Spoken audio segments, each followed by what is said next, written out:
ആരോഗ്യത്തെയും ശുചിത്വത്തെയും കുറിച്ചുള്ള ശാസ്ത്രം എന്താണ് അറിയപ്പെടുന്നത്? ഹൈജിയാസ്റ്റിക്സ്. ഹൈജിയാസ്റ്റിക്സ് എന്നത് ആരോഗ്യ സംരക്ഷണവും ശുചിത്വവും ലക്ഷ്യമിട്ടുള്ള ശാസ്ത്രശാഖയാണ്. വ്യക്തിഗത ശുചിത്വം, പൊതുജനാരോഗ്യം, രോഗപ്രതിരോധം എന്നിവ ഇതിന്റെ പ്രധാന വിഷയങ്ങളാണ്.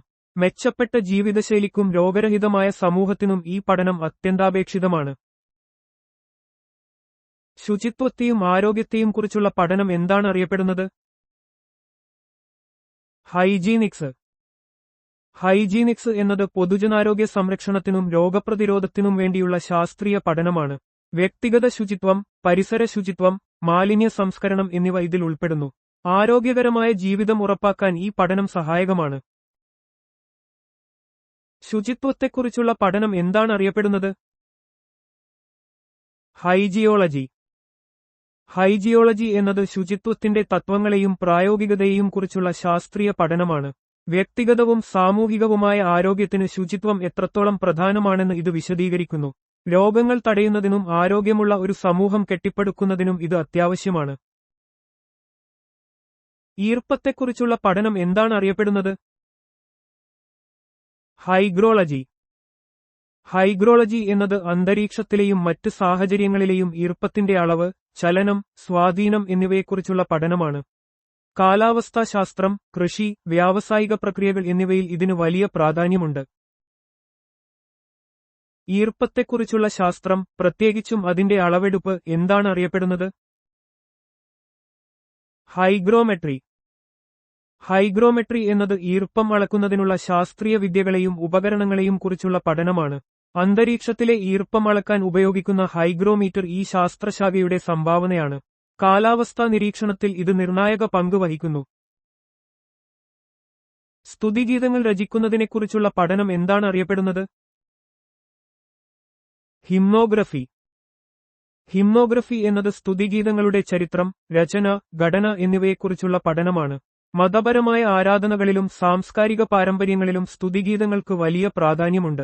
ലോകമെമ്പാടുമുള്ള വിവിധ മതങ്ങളുടെ ആചാരങ്ങളിൽ ഇവ ഒരു പ്രധാന ഭാഗമാണ്. ഉറക്കത്തെയും ഹിപ്നോസിസിനെയും കുറിച്ചുള്ള പഠനത്തെ എന്തു പറയുന്നു? ഹിപ്നോളജി. ഹിപ്നോളജി എന്നത് ഉറക്കം, ഹിപ്നോസിസ്, അവയുമായി ബന്ധപ്പെട്ട മാനസികവും ശാരീരികവുമായ പ്രതിഭാസങ്ങൾ എന്നിവയെക്കുറിച്ചുള്ള ശാസ്ത്രീയ പഠനമാണ്. ഇത് മനഃശാസ്ത്രം, ന്യൂറോളജി തുടങ്ങിയ മേഖലകളുമായി ബന്ധപ്പെട്ടിരിക്കുന്നു. ഉയരങ്ങൾ അളക്കുന്ന ശാസ്ത്രത്തെ എന്തു പറയുന്നു? ഹിപ്സോഗ്രഫി. ഹിപ്സോഗ്രഫി എന്നത് ഒരു പ്രദേശത്തിന്റെയോ വസ്തുവിന്റെയോ ഉയരം അളക്കുന്ന ശാസ്ത്രശാഖയാണ്. ഇത് സാധാരണയായി ഭൂമിശാസ്ത്രപരമായ ഭൂപട നിർമ്മാണത്തിലും ടോപ്പോഗ്രഫിയിലും ഉപയോഗിക്കുന്നു. ചികിത്സാവിധികൾ അല്ലെങ്കിൽ പ്രതിവിധികൾ എന്നിവയെക്കുറിച്ചുള്ള പഠനത്തെ എന്തു പറയുന്നു? ഐമറ്റോളജി.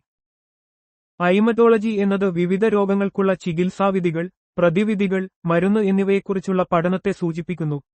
ഇത് വൈദ്യശാസ്ത്രത്തിലെ ഒരു പ്രധാന ശാഖയാണ്. ജ്യോതിഷവുമായി ബന്ധപ്പെടുത്തി പഴയകാലത്ത് വൈദ്യശാസ്ത്രം പരിശീലിക്കുന്നതിനെ എന്തു വിളിച്ചിരുന്നു? ഐട്രോമാത്തമാറ്റിക്സ്. ഐട്രോമാത്തമാറ്റിക്സ് എന്നത് പുരാതന കാലത്ത് ജ്യോതിഷത്തെ വൈദ്യശാസ്ത്രവുമായി സംയോജിപ്പിച്ച് ഉപയോഗിച്ചിരുന്ന ഒരു ചികിത്സാ രീതിയാണ്. ഗ്രഹങ്ങളുടെയും നക്ഷത്രങ്ങളുടെയും സ്ഥാനം രോഗനിർണയത്തെയും ചികിത്സയെയും സ്വാധീനിക്കുന്നു എന്ന് അക്കാലത്ത് വിശ്വസിച്ചിരുന്നു. ഭൂമിശാസ്ത്രപരമായ പ്ലാനുകൾ വരക്കുന്ന കലയെ എന്തു പറയുന്നു? ഇഗ്നോഗ്രഫി. ഇഗ്നോഗ്രഫി എന്നത് കെട്ടിടങ്ങളുടെയോ പ്രദേശങ്ങളുടെയോ തറ പ്ലാനുകളും രൂപരേഖകളും വരക്കുന്ന കലയെയാണ്. ഇത് വാസ്തുവിദ്യയിലും ഭൂമിശാസ്ത്രപരമായ സർവേകളിലും പ്രധാനമാണ്. ഫോസിലുകളായ കാൽപ്പാടുകളെയും അടയാളങ്ങളെയും കുറിച്ചുള്ള പഠനത്തെ എന്തു പറയുന്നു? ഇഗ്നോളജി. ഇഗ്നോളജി എന്നത് ഭൂതകാലത്തിലെ ജീവികളുടെ ഫോസിലുകളായ കാൽപ്പാടുകൾ, സഞ്ചാരപാതകൾ, കുഴികൾ തുടങ്ങിയ അടയാളങ്ങളെക്കുറിച്ചുള്ള പഠനമാണ്. ഇത് പുരാതന പരിസ്ഥിതിയെയും ജീവികളുടെ പെരുമാറ്റത്തെയും മനസ്സിലാക്കാൻ സഹായിക്കുന്നു. മത്സ്യങ്ങളെക്കുറിച്ചുള്ള പഠനത്തെ എന്തു പറയുന്നു? ഇക്തിയോളജി. ഇക്തിയോളജി എന്നത് മത്സ്യങ്ങളെക്കുറിച്ചുള്ള ശാസ്ത്രീയ പഠനമാണ്. അവയുടെ ഘടന, വർഗീകരണം, ആവാസവ്യവസ്ഥ, പെരുമാറ്റം എന്നിവയെല്ലാം ഈ പഠനത്തിൽ ഉൾപ്പെടുന്നു. ചിഹ്നങ്ങളെയും ചിത്രങ്ങളെയും വ്യാഖ്യാനിക്കുന്നതിനെക്കുറിച്ചുള്ള പഠനത്തെ എന്തു പറയുന്നു? ഐക്കണോഗ്രഫി. ഐക്കണോഗ്രഫി എന്നത് ചിത്രങ്ങളിലോ കലാരൂപങ്ങളിലോ കാണുന്ന ചിഹ്നങ്ങൾ, വിഷയങ്ങൾ, രൂപങ്ങൾ എന്നിവയെ തിരിച്ചറിയുന്നതിനും വ്യാഖ്യാനിക്കുന്നതിനുമുള്ള പഠനമാണ്. ഇത് കലയുടെ ചരിത്രത്തിലും സംസ്കാരത്തിലും പ്രാധാന്യമർഹിക്കുന്നു. ചിഹ്നങ്ങളെയും പ്രതീകങ്ങളെയും, പ്രത്യേകിച്ച് അവയുടെ ആഴത്തിലുള്ള അർത്ഥങ്ങളെക്കുറിച്ചുള്ള പഠനത്തെ എന്തു പറയുന്നു? ഐക്കണോളജി.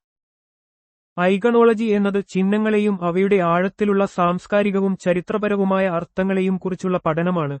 ഒരു പ്രത്യേക ചിത്രത്തിലെ ചിഹ്നങ്ങളുടെ പ്രാധാന്യം മനസ്സിലാക്കാൻ ഇത് സഹായിക്കുന്നു. ആശയങ്ങളുടെ ഉത്ഭവത്തെക്കുറിച്ചുള്ള പഠനത്തെ എന്തു പറയുന്നു? ഐഡിയോഗനി. ഐഡിയോഗനി എന്നത് ആശയങ്ങൾ എങ്ങനെ രൂപപ്പെടുന്നു, വികസിക്കുന്നു, പ്രചരിക്കുന്നു എന്നതിനെക്കുറിച്ചുള്ള പഠനമാണ്. ഇത് മനഃശാസ്ത്രം, തത്വചിന്ത, സാമൂഹ്യശാസ്ത്രം തുടങ്ങിയ വിഷയങ്ങളുമായി ബന്ധപ്പെട്ടിരിക്കുന്നു. പ്രതിരോധശേഷിയുടെ ജനിതക സ്വഭാവങ്ങളെക്കുറിച്ചുള്ള പഠനം എന്താണ്? ഇമ്മ്യൂണോജെനറ്റിക്സ്. ഇമ്മ്യൂണോജെനറ്റിക്സ് എന്നത് പ്രതിരോധശേഷി നൽകുന്ന ജനിതക ഘടകങ്ങളെക്കുറിച്ചും രോഗപ്രതിരോധ പ്രതികരണങ്ങളെ അവ എങ്ങനെ സ്വാധീനിക്കുന്നു എന്നതിനെക്കുറിച്ചുമുള്ള പഠനമാണ്. വിവിധ രോഗങ്ങളോടുള്ള ഒരു വ്യക്തിയുടെ പ്രതിരോധശേഷി മനസ്സിലാക്കാൻ ഇത് സഹായിക്കുന്നു. പ്രതിരോധശേഷിയെക്കുറിച്ചുള്ള പഠനം എന്താണ്? ഇമ്മ്യൂണോളജി. ഇമ്മ്യൂണോളജി എന്നത് ജീവജാലങ്ങളുടെ രോഗപ്രതിരോധ സംവിധാനങ്ങളെക്കുറിച്ചുള്ള പഠനമാണ്. രോഗാണുക്കളെയും അന്യവസ്തുക്കളെയും തിരിച്ചറിയാനും ചെറുക്കാനും ശരീരം എങ്ങനെ പ്രതികരിക്കുന്നു എന്ന് ഈ ശാസ്ത്രശാഖ വിശദീകരിക്കുന്നു. രോഗങ്ങളോടുള്ള പ്രതിരോധശേഷിയെയും രോഗപ്രതിരോധ ശേഷി മൂലമുണ്ടാകുന്ന രോഗങ്ങളെയും കുറിച്ചുള്ള പഠനം എന്താണ്? ഇമ്മ്യൂണോപാത്തോളജി. ഇമ്മ്യൂണോപാത്തോളജി രോഗപ്രതിരോധ സംവിധാനം രോഗങ്ങൾക്ക് കാരണമാകുന്നതിനെക്കുറിച്ചും രോഗങ്ങളെ പ്രതിരോധിക്കുന്നതിനെക്കുറിച്ചുമുള്ള പഠനമാണ്. അലർജികൾ, ഓട്ടോ ഇമ്മ്യൂൺ രോഗങ്ങൾ, അവയവമാറ്റം എന്നിവയിൽ ഇത് നിർണായകമാണ്. ഷഡ്പദങ്ങളെക്കുറിച്ചുള്ള പഠനം എന്താണ്? എൻമോളജി. എൻമോളജി എന്നത് ഷഡ്പദങ്ങളെക്കുറിച്ചുള്ള ശാസ്ത്രീയ പഠനമാണ്. കാർഷിക മേഖലയിലും പരിസ്ഥിതിശാസ്ത്രത്തിലും കീടനിയന്ത്രണത്തിലും ഈ പഠനം പ്രധാനപ്പെട്ടതാണ്. സമാധാനത്തെക്കുറിച്ചുള്ള പഠനം എന്താണ്? ഐക്നോളജി. ഐക്നോളജി എന്നത് സമാധാനം, സംഘർഷ നിവാരണം, സമാധാനപരമായ സഹവർത്തിത്വം എന്നിവയെക്കുറിച്ചുള്ള പഠനമാണ്. ഇത് സാമൂഹിക ശാസ്ത്രത്തിലും അന്താരാഷ്ട്ര ബന്ധങ്ങളിലും ഒരു പ്രധാന വിഷയമാണ്. സൗന്ദര്യത്തെക്കുറിച്ചുള്ള പഠനം എന്താണ്? കാലോളജി. കാലോളജി എന്നത് സൗന്ദര്യത്തെയും സൗന്ദര്യശാസ്ത്രത്തെയും കുറിച്ചുള്ള പഠനമാണ്. തത്വചിന്തയുടെയും കലയുടെയും മേഖലകളിൽ ഇത് പ്രാധാന്യമർഹിക്കുന്നു. കോശമർമ്മങ്ങളെക്കുറിച്ചുള്ള പഠനം എന്താണ്? കാരിയോളജി. കാരിയോളജി എന്നത് കോശമർമ്മങ്ങളെയും ന്യൂക്ലിയസ്, അവയുടെ ഘടന, പ്രവർത്തനങ്ങൾ, ക്രോമസോമുകൾ എന്നിവയെയും കുറിച്ചുള്ള പഠനമാണ്. ജനിതകശാസ്ത്രത്തിൽ ഇത് അടിസ്ഥാനപരമായ വിഷയമാണ്. ചലനത്തിന്റെ കാരണങ്ങളെ പരിഗണിക്കാതെ ചലനത്തെക്കുറിച്ചുള്ള പഠനം എന്താണ്? കൈനമാറ്റിക്സ്. കൈനമാറ്റിക്സ് എന്നത് ചലിക്കുന്ന വസ്തുക്കളുടെ വേഗത, പ്രവേഗം, സ്ഥാനാന്തരം, ത്വരണം എന്നിവയെക്കുറിച്ച് അതിന്റെ കാരണങ്ങളെ പരിഗണിക്കാതെ നടത്തുന്ന പഠനമാണ്. ഇത് ഭൗതികശാസ്ത്രത്തിലെ മെക്കാനിക്സ് ശാഖയുടെ ഒരു ഭാഗമാണ്. ആംഗ്യഭാഷ ആശയവിനിമയത്തെക്കുറിച്ചുള്ള പഠനം എന്താണ്? കൈനേസിക്സ്. കൈനേസിക്സ് എന്നത് ശരീരചലനങ്ങളിലൂടെയും ആംഗ്യങ്ങളിലൂടെയുമുള്ള ആശയവിനിമയത്തെക്കുറിച്ചുള്ള പഠനമാണ്. ഇത് വാക്കേതര ആശയവിനിമയത്തിന്റെ ഒരു പ്രധാന മേഖലയാണ്. മനുഷ്യന്റെ ചലനങ്ങളെയും ശരീരനിലയെയും പോസ്ചർ കുറിച്ചുള്ള പഠനം എന്താണ്? കൈനസിയോളജി. കൈനസിയോളജി എന്നത് മനുഷ്യന്റെ ചലനം, അതിന്റെ മെക്കാനിക്സ്, ശരീരഘടന, ശാരീരിക പ്രവർത്തനങ്ങൾ എന്നിവയെക്കുറിച്ചുള്ള ശാസ്ത്രീയ പഠനമാണ്. ശാരീരിക വിദ്യാഭ്യാസം, സ്പോർട്സ് മെഡിസിൻ, ഫിസിയോതെറാപ്പി എന്നിവയിൽ ഇത് പ്രധാനമാണ്. ചലനമുണ്ടാക്കുന്നതോ മാറ്റം വരുത്തുന്നതോ ആയ ബലങ്ങളെക്കുറിച്ചുള്ള പഠനത്തെ എന്തു പറയുന്നു? കൈനെറ്റിക്സ്. വസ്തുക്കളുടെ ചലനങ്ങളെയും അവയ്ക്ക് കാരണമാകുന്ന ബലങ്ങളെയും കുറിച്ചുള്ള പഠനത്തെയാണ് കൈനെറ്റിക്സ് എന്ന് പറയുന്നത്. ഭൗതികശാസ്ത്രത്തിലെ ഒരു പ്രധാന ശാഖയായ ഇത് ചലനത്തിന്റെ കാരണങ്ങൾ വിശകലനം ചെയ്യാൻ സഹായിക്കുന്നു. അന്തരീക്ഷ മലിനീകരണങ്ങളെയും പൊടിയെയും കുറിച്ചുള്ള പഠനത്തെ എന്തു പറയുന്നു? കോണിയോളജി. കോണിയോളജി എന്നത് അന്തരീക്ഷത്തിലെ പൊടിപടലങ്ങളെയും മലിനീകരണ വസ്തുക്കളെയും കുറിച്ചുള്ള ശാസ്ത്രീയ പഠനമാണ്. വായുവിന്റെ ഗുണനിലവാരം, കാലാവസ്ഥാ വ്യതിയാനം എന്നിവയുമായി ബന്ധപ്പെട്ട പഠനങ്ങളിൽ ഇത് പ്രാധാന്യമർഹിക്കുന്നു. ആളുകളെ വധിക്കുന്നതിനെക്കുറിച്ചുള്ള ശാസ്ത്രീയ പഠനത്തെ എന്തു പറയുന്നു? ടെനോളജി. ടെനോളജി എന്നത് ആളുകളെ വധിക്കുന്നതുമായി ബന്ധപ്പെട്ട ശാസ്ത്രീയ പഠനത്തെ സൂചിപ്പിക്കുന്നു. ഈ പദം സാധാരണയായി വധശിക്ഷയുടെ ചരിത്രം, രീതികൾ, സാമൂഹിക സ്വാധീനം എന്നിവ വിശകലനം ചെയ്യുന്നതിന് ഉപയോഗിക്കാറുണ്ട്. തരംഗചലനങ്ങളെക്കുറിച്ചുള്ള പഠനത്തെ എന്തു പറയുന്നു? കൈമാറ്റോളജി. കൈമാറ്റോളജി എന്നത് തരംഗചലനങ്ങളെക്കുറിച്ചുള്ള പഠനശാഖയാണ്. ശബ്ദതരംഗങ്ങൾ, പ്രകാശതരംഗങ്ങൾ, ജലതരംഗങ്ങൾ എന്നിവയുൾപ്പെടെയുള്ള വിവിധതരം തരംഗങ്ങളുടെ സ്വഭാവത്തെയും വ്യാപനത്തെയും ഇത് വിശകലനം ചെയ്യുന്നു. ജനസംഖ്യാ സ്ഥിതിവിവരക്കണക്കുകളെക്കുറിച്ചുള്ള പഠനത്തെ എന്തു പറയുന്നു? ലാറിത്മിക്സ്. ലാറിത്മിക്സ് എന്നത് ജനസംഖ്യാ സ്ഥിതിവിവരക്കണക്കുകളെക്കുറിച്ചുള്ള പഠനത്തെയാണ് സൂചിപ്പിക്കുന്നത്. ജനസംഖ്യയുടെ വലിപ്പം, ഘടന, വിതരണം, മാറ്റങ്ങൾ എന്നിവയെക്കുറിച്ചുള്ള പഠനശാഖയായ ഡെമോഗ്രഫിയുമായി ഇത് ബന്ധപ്പെട്ടിരിക്കുന്നു. ചിത്രശലഭങ്ങളെയും നിശാശലഭങ്ങളെയും കുറിച്ചുള്ള പഠനത്തെ എന്തു പറയുന്നു? ലെപ്പിഡോപ്റ്ററോളജി. ലെപ്പിഡോപ്റ്ററോളജി എന്നത് ചിത്രശലഭങ്ങളെയും നിശാശലഭങ്ങളെയും ലെപ്പഡോപ്റ്ററ ക്രമത്തിലുള്ള പ്രാണികൾ കുറിച്ചുള്ള പഠനശാഖയാണ്. ഈ പഠനം അവയുടെ ജീവിതചക്രം, ആവാസവ്യവസ്ഥ, പരിണാമം എന്നിവ മനസ്സിലാക്കാൻ സഹായിക്കുന്നു. കുഷ്ഠരോഗത്തെക്കുറിച്ചുള്ള പഠനത്തെ എന്തു പറയുന്നു? ലെപ്രോളജി. ലെപ്രോളജി എന്നത് കുഷ്ഠരോഗത്തെ, മൈക്കോബാക്ടീരിയം ലെപ്രേ എന്ന ബാക്ടീരിയ മൂലമുണ്ടാകുന്ന രോഗം കുറിച്ചുള്ള ശാസ്ത്രീയ പഠനമാണ്. ഈ പഠനം രോഗത്തിന്റെ കാരണങ്ങൾ, രോഗനിർണയം, ചികിത്സ, പ്രതിരോധ മാർഗങ്ങൾ എന്നിവയെക്കുറിച്ച് വിശദീകരിക്കുന്നു. വാക്കുകളെയും അവയുടെ അർത്ഥങ്ങളെയും കുറിച്ചുള്ള പഠനത്തെ എന്തു പറയുന്നു? ലെക്സിക്കോളജി. ലെക്സിക്കോളജി എന്നത് ഭാഷയിലെ വാക്കുകളെയും അവയുടെ അർത്ഥങ്ങളെയും ഉത്ഭവത്തെയും ഉപയോഗത്തെയും കുറിച്ചുള്ള പഠനമാണ്. ഇത് ഭാഷാശാസ്ത്രത്തിന്റെ ഒരു പ്രധാന ശാഖയാണ്. വാക്കുകൾക്ക് നിർവചനം നൽകുന്ന കലയെ, പ്രത്യേകിച്ച് നിഘണ്ടുക്കളിൽ, എന്തു പറയുന്നു? ലെക്സിഗ്രഫി. ലെക്സിഗ്രഫി എന്നത് വാക്കുകൾക്ക് നിർവചനം നൽകുന്നതിനെയും നിഘണ്ടുക്കൾ തയ്യാറാക്കുന്നതിനെയും കുറിച്ചുള്ള കലയും ശാസ്ത്രവുമാണ്. ഈ പഠനശാഖയിൽ വാക്കുകളുടെ കൃത്യമായ അർത്ഥങ്ങളും ഉപയോഗങ്ങളും രേഖപ്പെടുത്തുന്നതിന് ഊന്നൽ നൽകുന്നു. ലൈക്കനുകളെക്കുറിച്ചുള്ള പഠനത്തെ എന്തു പറയുന്നു? ലൈക്കനോളജി. ലൈക്കനോളജി എന്നത് ലൈക്കനുകളെക്കുറിച്ചുള്ള ഫംഗസും ആൽഗയും തമ്മിലുള്ള സഹജീവന ബന്ധം പഠനശാഖയാണ്. പരിസ്ഥിതി സൂചകങ്ങളായും പല ആവാസവ്യവസ്ഥകളിലും പ്രാഥമിക ഉത്പാദകരായും ലൈക്കനുകൾക്ക് പ്രാധാന്യമുണ്ട്. സ്യൂഡോളജി എന്നാൽ എന്താണ്? നുണ പറയുന്നതിനെക്കുറിച്ചുള്ള കല അല്ലെങ്കിൽ ശാസ്ത്രം. സ്യൂഡോളജി എന്നത് നുണ പറയുന്നതിനെക്കുറിച്ചുള്ള പഠനത്തെ അല്ലെങ്കിൽ അതിന്റെ കലയെ സൂചിപ്പിക്കുന്നു. ഇത് മനഃശാസ്ത്രപരവും സാമൂഹികവുമായ വശങ്ങളിൽ ശ്രദ്ധ കേന്ദ്രീകരിക്കുന്ന ഒരു താൽപ്പര്യമുള്ള വിഷയമാണ്. സ്യൂഡോപ്റ്റിക്സ് എന്നാൽ എന്താണ്? ദൃശ്യമോഹങ്ങളെക്കുറിച്ചുള്ള പഠനം. സ്യൂഡോപ്റ്റിക്സ് എന്നത് കാഴ്ചയെ തെറ്റിദ്ധരിപ്പിക്കുന്ന ദൃശ്യമോഹങ്ങളെക്കുറിച്ചും അവയുടെ കാരണങ്ങളെക്കുറിച്ചുമുള്ള പഠനമാണ്. മനുഷ്യന്റെ കാഴ്ചശക്തിയുടെ പരിമിതികളെയും മസ്തിഷ്കത്തിന്റെ വ്യാഖ്യാനങ്ങളെയും ഇത് വിശദീകരിക്കുന്നു. സൈക്കോബയോളജി എന്നാൽ എന്താണ്? മനസ്സിന്റെ ജീവശാസ്ത്രത്തെക്കുറിച്ചുള്ള പഠനം. സൈക്കോബയോളജി എന്നത് മനസ്സിന്റെയും പെരുമാറ്റത്തിന്റെയും ജീവശാസ്ത്രപരമായ അടിസ്ഥാനങ്ങളെക്കുറിച്ച് പഠിക്കുന്ന ശാസ്ത്രശാഖയാണ്. ഇത് തലച്ചോറിന്റെ ഘടനയും പ്രവർത്തനവും എങ്ങനെ മാനസിക പ്രക്രിയകളെയും സ്വഭാവങ്ങളെയും സ്വാധീനിക്കുന്നു എന്ന് വിശദീകരിക്കുന്നു. സൈക്കോജെനറ്റിക്സ് എന്നാൽ എന്ത്?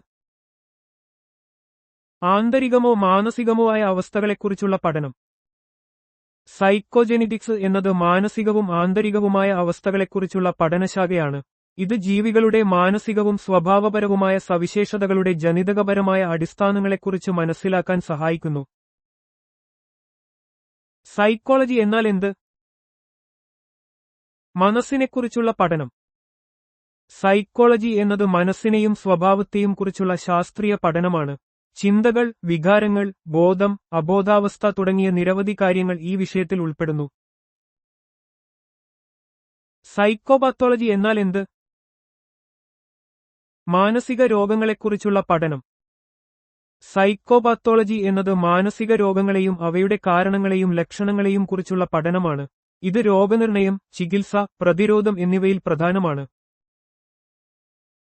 സൈക്കോഫിസിക്സ് എന്നാൽ എന്ത്? മാനസികവും ശാരീരികവുമായ പ്രക്രിയകൾ തമ്മിലുള്ള ബന്ധത്തെക്കുറിച്ചുള്ള പഠനം.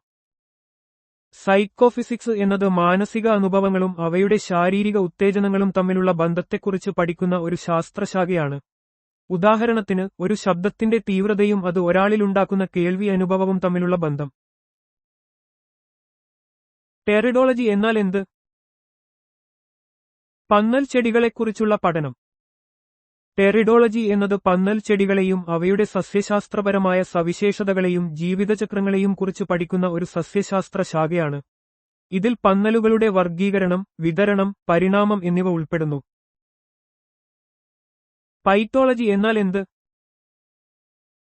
പനിയെക്കുറിച്ചുള്ള പഠനം. പൈറ്റോളജി എന്നത് പനിയെയും അതിന്റെ കാരണങ്ങളെയും ലക്ഷണങ്ങളെയും ചികിത്സാരീതികളെയും കുറിച്ച് പഠിക്കുന്ന വൈദ്യശാസ്ത്ര ശാഖയാണ്. ശരീരത്തിന്റെ പ്രതിരോധ സംവിധാനത്തിന്റെ ഒരു പ്രധാന പ്രതികരണമാണ് പനി. പൈറോബോളജി എന്നാൽ എന്ത്? പീരങ്കികളെക്കുറിച്ചുള്ള പഠനം. പൈറോബോളജി എന്നത് പീരങ്കികൾ, അവയുടെ രൂപകൽപ്പന, പ്രവർത്തനം, യുദ്ധത്തിൽ അവയുടെ ഉപയോഗം എന്നിവയെക്കുറിച്ച് പഠിക്കുന്ന ഒരു ശാഖയാണ്. ഇത് സൈനിക ശാസ്ത്രത്തിന്റെ ഒരു ഭാഗമായി കണക്കാക്കാം. പൈറോഗ്രഫി എന്നാൽ എന്ത്? മരത്തിലോ മറ്റു വസ്തുക്കളിലോ ചൂട് ഉപയോഗിച്ച് ചിത്രങ്ങൾ കൊത്തുന്ന കല. പൈറോഗ്രഫി എന്നത് ഒരു കലാസൃഷ്ടി രീതിയാണ്. ചൂടാക്കിയ ഒരു ലോഹ ഉപകരണം ഉപയോഗിച്ച് മരം, തുകൽ അല്ലെങ്കിൽ മറ്റു വസ്തുക്കളിൽ ചിത്രങ്ങളും രൂപങ്ങളും കൊത്തുന്ന ഈ കലാരൂപം വുഡ് ബേണിംഗ് എന്നും അറിയപ്പെടുന്നു. ക്വിനോളജി എന്നാൽ എന്ത്? ക്വിനൈനെക്കുറിച്ചുള്ള പഠനം. ക്വിനോളജി എന്നത് ക്വിനൈൻ എന്ന രാസവസ്തുവിനെയും അതിന്റെ സവിശേഷതകളെയും ഔഷധപരമായ ഉപയോഗങ്ങളെയും കുറിച്ച് പഠിക്കുന്ന ശാഖയാണ്. മലേറിയയുടെ ചികിത്സയിൽ ക്വിനൈൻ ചരിത്രപരമായി വളരെ പ്രാധാന്യമുള്ള ഒരു മരുന്നാണ്. റേസിയോളജി എന്നാൽ എന്ത്? വംശീയ വ്യത്യാസങ്ങളെക്കുറിച്ചുള്ള പഠനം. റേസിയോളജി എന്നത് മനുഷ്യവർഗങ്ങൾ, അവയുടെ ഉത്ഭവം, വിതരണം, സവിശേഷതകൾ എന്നിവയെക്കുറിച്ച് പഠിക്കുന്ന ഒരു സാമൂഹ്യശാസ്ത്ര ശാഖയാണ്. എന്നാൽ ഇത് വംശീയപരമായ മുൻവിധികളുമായി ബന്ധപ്പെട്ട വിവാദ വിഷയങ്ങളിൽ ഉൾപ്പെട്ടിട്ടുണ്ട്. റേഡിയോളജി എന്നാൽ എന്ത്? എക്സ്-റേകളെക്കുറിച്ചും അവയുടെ വൈദ്യശാസ്ത്രപരമായ ഉപയോഗങ്ങളെക്കുറിച്ചുമുള്ള പഠനം. റേഡിയോളജി എന്നത് വൈദ്യശാസ്ത്രത്തിൽ x ray, ultrasound, MRI, CT scan തുടങ്ങിയ ഇമേജിംഗ് സാങ്കേതികവിദ്യകൾ ഉപയോഗിച്ച് രോഗനിർണയം നടത്തുന്നതിനും ചികിത്സിക്കുന്നതിനും സഹായിക്കുന്ന ശാസ്ത്രശാഖയാണ്. ഇത് ആന്തരിക അവയവങ്ങളുടെ ചിത്രങ്ങൾ എടുത്ത് രോഗങ്ങളെ തിരിച്ചറിയാൻ സഹായിക്കുന്നു. റാബ്ഡോളജി എന്നാൽ എന്ത്? അക്കങ്ങൾ രേഖപ്പെടുത്തിയ ദണ്ഡുകൾ ഉപയോഗിച്ച് കണക്കുകൂട്ടുന്ന കല. റാബ്ഡോളജി എന്നത് ചരിത്രപരമായ ഒരു ഗണിതശാസ്ത്ര രീതിയാണ്. ഇത് ജോൺ നേപ്പിയർ ആവിഷ്കരിച്ച നേപ്പിയറുടെ അസ്ഥികൾ, നേപ്പിയർ ബോൺസ് പോലുള്ള ദണ്ഡുകൾ ഉപയോഗിച്ച് ഗുണനം, ഹരണം തുടങ്ങിയ കണക്കുകൂട്ടലുകൾ ലളിതമാക്കുന്നതിന് ഉപയോഗിച്ചിരുന്നു. ഇത് ആദ്യകാല കമ്പ്യൂട്ടിംഗ് ഉപകരണങ്ങളുടെ ഒരു രൂപമായിരുന്നു. റോക്രമാറ്റിക്സ് എന്നാൽ എന്ത്? ഉൽപ്പന്നങ്ങളുടെ ഇൻവെന്ററി മാനേജ്മെന്റിന്റെയും നീക്കത്തിന്റെയും ശാസ്ത്രം. റോക്രമാറ്റിക്സ് എന്നത് വിതരണ ശൃംഖലയുടെ കാര്യക്ഷമത വർദ്ധിപ്പിക്കുന്നതിനായി ഉൽപ്പന്നങ്ങളുടെ സംഭരണം, ചലനം, വിതരണം എന്നിവയെക്കുറിച്ച് പഠിക്കുന്ന സാമ്പത്തിക ശാസ്ത്രശാഖയാണ്. ഇത് ഉൽപ്പന്നങ്ങൾ ശരിയായ സമയത്ത്, ശരിയായ അളവിൽ, ശരിയായ സ്ഥലത്ത് ലഭ്യമാക്കുന്നുവെന്ന് ഉറപ്പാക്കാൻ സഹായിക്കുന്നു. സാർക്കോളജി എന്നാൽ എന്ത്? ശരീരത്തിലെ മാംസളമായ ഭാഗങ്ങളെക്കുറിച്ചുള്ള പഠനം. സാർക്കോളജി എന്നത് ശരീരശാസ്ത്രത്തിന്റെ ഒരു ശാഖയാണ്. ഇത് ശരീരത്തിലെ പേശികൾ, കൊഴുപ്പ്, മൃദുകലകൾ തുടങ്ങിയ മാംസളമായ ഭാഗങ്ങളെക്കുറിച്ച് പഠിക്കുന്നു. മനുഷ്യന്റെയും മൃഗങ്ങളുടെയും ശരീരഘടന മനസ്സിലാക്കാൻ ഈ പഠനം സഹായിക്കുന്നു. സ്കീമാറ്റോണിക്സ് എന്നാൽ എന്ത്? ശബ്ദത്തിലെ ഭാവങ്ങളെ ആംഗ്യങ്ങളിലൂടെ പ്രകടിപ്പിക്കുന്ന കല. സ്കീമാറ്റോണിക്സ് എന്നത് സംസാരത്തിലെ സ്വരഭേദങ്ങളും ഭാവങ്ങളും ശാരീരിക ആംഗ്യങ്ങളിലൂടെയും ശരീരഭാഷയിലൂടെയും എങ്ങനെ പ്രകടിപ്പിക്കുന്നു എന്ന് പഠിക്കുന്ന കലാരൂപമാണ്. ഇത് നാടകം, പ്രസംഗം തുടങ്ങിയ പ്രകടന കലകളിൽ ആശയവിനിമയം കൂടുതൽ ഫലപ്രദമാക്കാൻ സഹായിക്കുന്നു. സെഡിമെന്റോളജി എന്നാൽ എന്ത്? അവസാദങ്ങളെക്കുറിച്ചുള്ള പഠനം. സെഡിമെന്റോളജി എന്നത് ഭൂമിയുടെ ഉപരിതലത്തിലെ അവസാദങ്ങളുടെ രൂപീകരണം, ചലനം, നിക്ഷേപം എന്നിവയെക്കുറിച്ച് പഠിക്കുന്ന ഭൗമശാസ്ത്ര ശാഖയാണ്. പാറകളുടെ രൂപീകരണം, പുരാതന പരിസ്ഥിതികൾ, എണ്ണ, വാതക നിക്ഷേപങ്ങൾ എന്നിവ മനസ്സിലാക്കാൻ ഇത് സഹായകമാണ്. സീസ്മോളജി എന്നാൽ എന്ത്? ഭൂകമ്പങ്ങളെക്കുറിച്ചുള്ള പഠനം. സീസ്മോളജി എന്നത് ഭൂകമ്പങ്ങളെക്കുറിച്ചും അവയുടെ കാരണങ്ങൾ, സ്വഭാവം, ഫലങ്ങൾ എന്നിവയെക്കുറിച്ചും പഠിക്കുന്ന ഭൗമശാസ്ത്ര ശാഖയാണ്. ഭൂകമ്പ തരംഗങ്ങൾ ഉപയോഗിച്ച് ഭൂമിയുടെ ആന്തരിക ഘടന മനസ്സിലാക്കാനും ഭൂകമ്പ സാധ്യതയുള്ള പ്രദേശങ്ങളെ തിരിച്ചറിയാനും ഇത് സഹായിക്കുന്നു. സെലിനോഡസി എന്നാൽ എന്ത്? ചന്ദ്രന്റെ ആകൃതിയെയും സവിശേഷതകളെയും കുറിച്ചുള്ള പഠനം. സെലിനോഡസി എന്നത് ചന്ദ്രന്റെ ഭൗമശാസ്ത്രപരമായ സവിശേഷതകൾ, ആകൃതി, ഗുരുത്വാകർഷണ മണ്ഡലം എന്നിവയെക്കുറിച്ച് പഠിക്കുന്ന ശാസ്ത്രശാഖയാണ്. ഇത് ചന്ദ്രന്റെ ഉപരിതല ഭൂപടം നിർമ്മിക്കുന്നതിനും അതിന്റെ ഭൗതിക സ്വഭാവങ്ങൾ മനസ്സിലാക്കുന്നതിനും നിർണായകമാണ്. സെലിനോളജി എന്നാൽ എന്ത്? ചന്ദ്രനെക്കുറിച്ചുള്ള പഠനം. സെലിനോളജി എന്നത് ചന്ദ്രന്റെ ഉത്ഭവം, പരിണാമം, ഘടന, ഉപരിതലം, ഭൗമശാസ്ത്രപരമായ പ്രക്രിയകൾ എന്നിവയെക്കുറിച്ച് സമഗ്രമായി പഠിക്കുന്ന ശാസ്ത്രശാഖയാണ്. ചന്ദ്രന്റെ ഭൂതകാലത്തെയും ഭാവിയെയും കുറിച്ച് ആഴത്തിൽ മനസ്സിലാക്കാൻ ഈ പഠനം സഹായിക്കുന്നു. സെമാന്റിക്സ് എന്നാൽ എന്ത്? അർത്ഥത്തെക്കുറിച്ചുള്ള പഠനം. സെമാന്റിക്സ് എന്നത് ഭാഷാശാസ്ത്രത്തിന്റെയും തത്വചിന്തയുടെയും ഒരു ശാഖയാണ്. ഇത് വാക്കുകൾ, വാക്യങ്ങൾ, ചിഹ്നങ്ങൾ എന്നിവയുടെ അർത്ഥത്തെക്കുറിച്ച് പഠിക്കുന്നു. ഭാഷാപരമായ ആശയവിനിമയത്തിൽ എങ്ങനെ അർത്ഥം രൂപപ്പെടുന്നു, വ്യാഖ്യാനിക്കപ്പെടുന്നു എന്ന് മനസ്സിലാക്കാൻ ഇത് സഹായിക്കുന്നു. സെമാന്റോളജി എന്നാൽ എന്ത്? വാക്കുകളുടെ അർത്ഥങ്ങളെക്കുറിച്ചുള്ള പഠനം. സെമാന്റോളജി ഭാഷാശാസ്ത്രത്തിന്റെ ഒരു ശാഖയാണ്. ഇത് വാക്കുകളുടെയും പദസമൂഹങ്ങളുടെയും ചിഹ്നങ്ങളുടെയും അർത്ഥങ്ങളെ വിശകലനം ചെയ്യുന്നു, അവയുടെ ചരിത്രപരമായ വികാസവും ഉപയോഗത്തിലെ മാറ്റങ്ങളും ഉൾക്കൊള്ളുന്നു. സെമാസിയോളജി എന്നാൽ എന്ത്? അർത്ഥങ്ങളെക്കുറിച്ചുള്ള പഠനം, സെമാന്റിക്സ്. സെമാസിയോളജി എന്നത് വാക്കുകളുടെയും പ്രയോഗങ്ങളുടെയും അർത്ഥങ്ങളെക്കുറിച്ചുള്ള പഠനമാണ്. ഇത് ഭാഷയിലെ അർത്ഥങ്ങളുടെ ഘടനയെയും അവയുടെ വ്യാഖ്യാനത്തെയും കുറിച്ച് അന്വേഷിക്കുന്നു. ഇത് സെമാന്റിക്സിന്റെ ഒരു പര്യായമായും ഉപയോഗിക്കാറുണ്ട്. സെമിയോളജി എന്നാൽ എന്ത്? ചിഹ്നങ്ങളെയും സൂചനകളെയും കുറിച്ചുള്ള പഠനം. സെമിയോളജി ചിഹ്നങ്ങളെയും ചിഹ്നവ്യവസ്ഥകളെയും കുറിച്ച് പഠിക്കുന്ന ഒരു ശാസ്ത്രശാഖയാണ്. ഭാഷ, സംസ്കാരം, കല തുടങ്ങിയ മേഖലകളിലെ ആശയവിനിമയത്തിനായി ചിഹ്നങ്ങൾ എങ്ങനെ ഉപയോഗിക്കപ്പെടുന്നുവെന്ന് ഇത് വിശദീകരിക്കുന്നു. ഫെർഡിനാൻഡ് ഡി സൗസ്യൂർ ഇതിന്റെ ഒരു പ്രധാന പ്രയോക്താവായിരുന്നു. സെമിയോട്ടിക്സ് എന്നാൽ എന്ത്? ചിഹ്നങ്ങളെയും പ്രതീകങ്ങളെയും കുറിച്ചുള്ള പഠനം. സെമിയോട്ടിക്സ് എന്നത് ചിഹ്നങ്ങളുടെയും പ്രതീകങ്ങളുടെയും അവയുടെ വ്യാഖ്യാനങ്ങളുടെയും പഠനമാണ്. ആശയവിനിമയത്തിലും അർത്ഥനിർമ്മിതിയിലും ചിഹ്നങ്ങൾ എങ്ങനെ പ്രവർത്തിക്കുന്നുവെന്ന് ഇത് പരിശോധിക്കുന്നു. പലപ്പോഴും സെമിയോളജിയുമായി പരസ്പരം മാറ്റാവുന്ന പദമായി ഉപയോഗിക്കാറുണ്ട്. സോഷ്യോബയോളജി എന്നാൽ എന്ത്? മനുഷ്യന്റെ പെരുമാറ്റത്തിന്റെ ജൈവശാസ്ത്രപരമായ അടിസ്ഥാനങ്ങളെക്കുറിച്ചുള്ള പഠനം. സോഷ്യോബയോളജി എന്നത് സാമൂഹിക പെരുമാറ്റത്തിന്റെ ജൈവശാസ്ത്രപരമായ അടിസ്ഥാനങ്ങളെക്കുറിച്ച് പഠിക്കുന്ന ശാസ്ത്രശാഖയാണ്.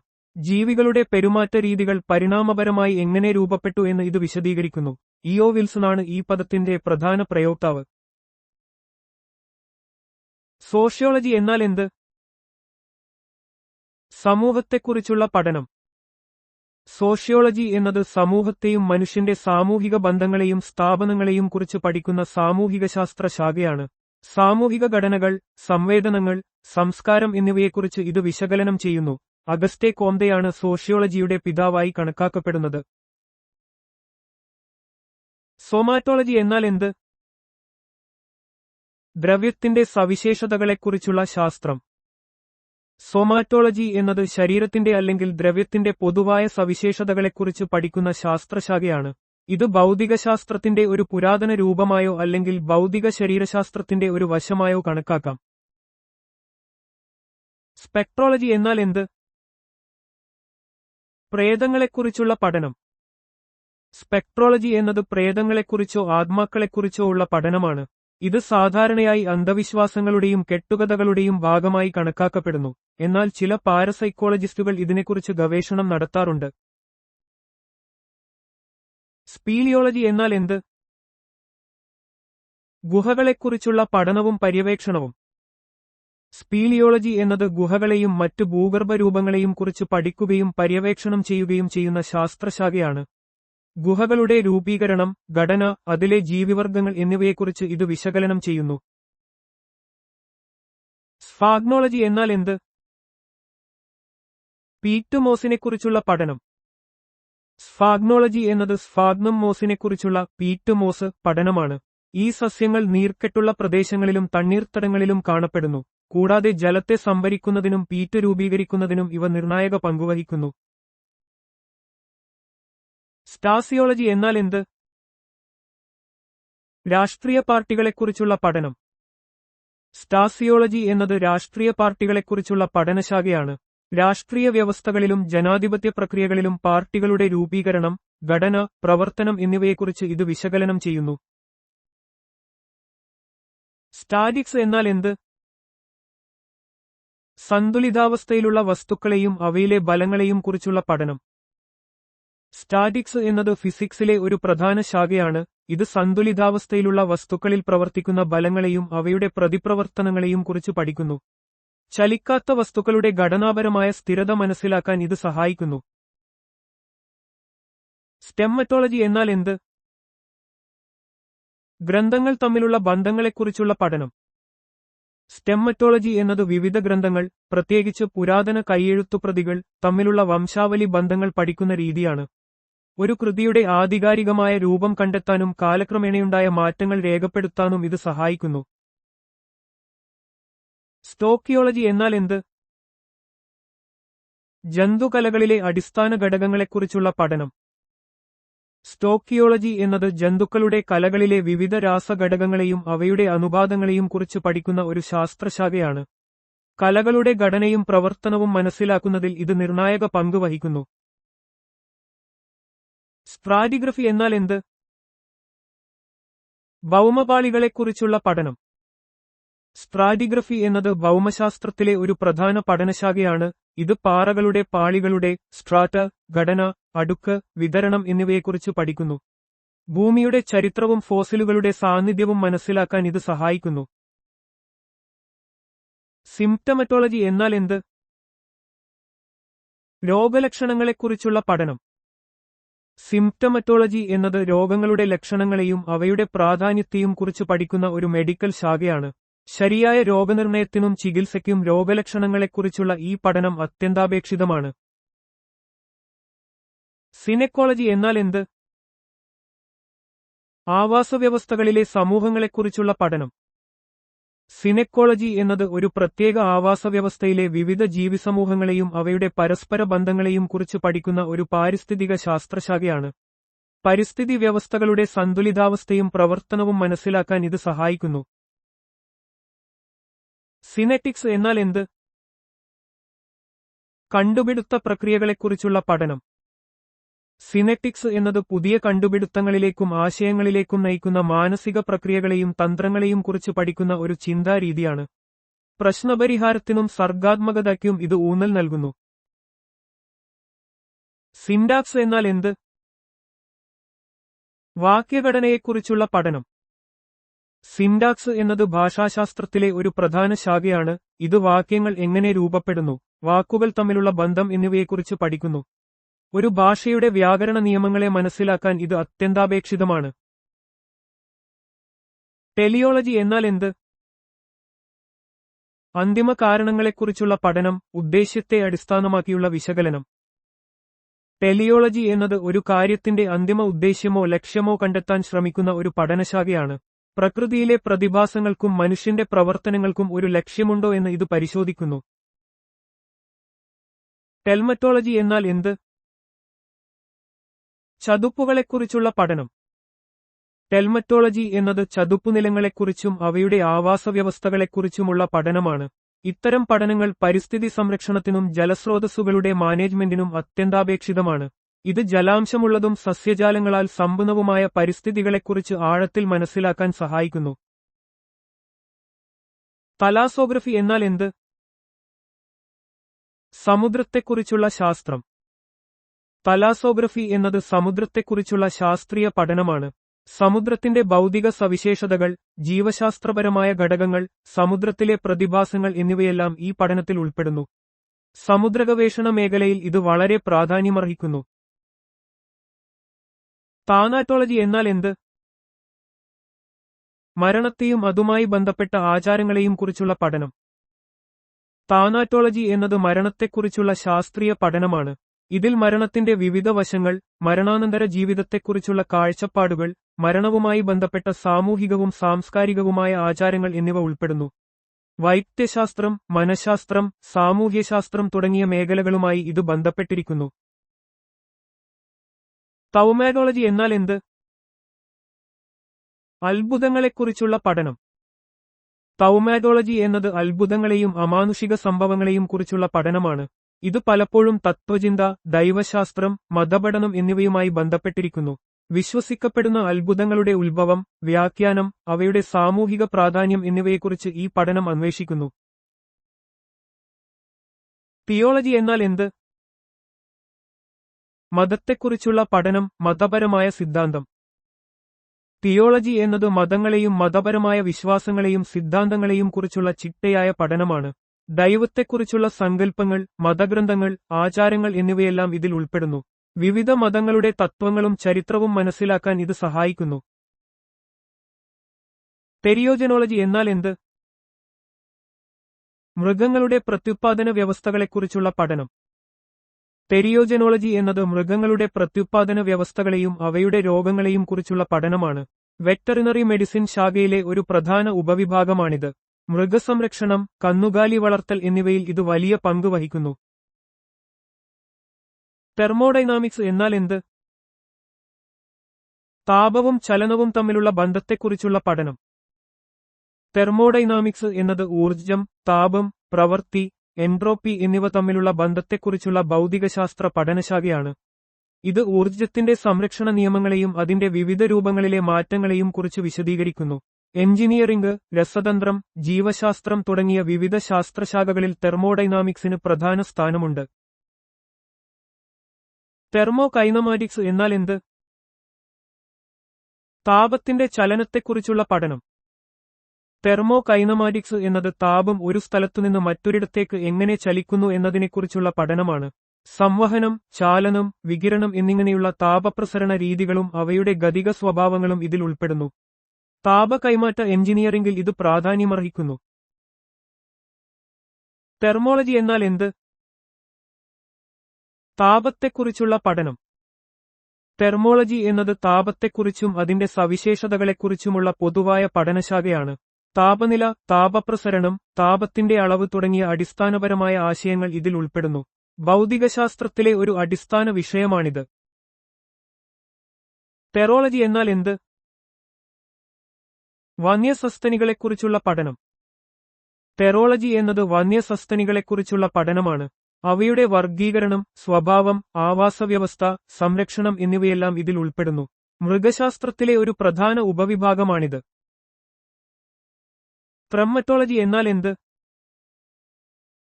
വളർത്തുമൃഗങ്ങളെയും സസ്യങ്ങളെയും പരിപാലിക്കുന്നതിനെയും വർഗത്തിൽ വർദ്ധിപ്പിക്കുന്നതിനെയും കുറിച്ചുള്ള ശാസ്ത്രം. ട്രമ്മറ്റോളജി എന്നത് വളർത്തുമൃഗങ്ങളുടെയും സസ്യങ്ങളുടെയും വംശവർദ്ധനവ്, പരിപാലനം, മെച്ചപ്പെടുത്തൽ എന്നിവയെക്കുറിച്ചുള്ള പഠനമാണ്. കാർഷിക മേഖലയിലും മൃഗസംരക്ഷണ മേഖലയിലും ഈ പഠനം വളരെ പ്രാധാന്യമർഹിക്കുന്നു. ഭക്ഷ്യസുരക്ഷ ഉറപ്പാക്കുന്നതിനും പുതിയ ഇനങ്ങൾ വികസിപ്പിക്കുന്നതിനും ഇത് സഹായിക്കുന്നു. ഇന്ത്യയിൽ സേവന നികുതി സർവീസ് ടാക്സ് എപ്പോഴാണ് അവതരിപ്പിച്ചത്? 1994 മുതൽ 95 വരെ കാലഘട്ടത്തിൽ.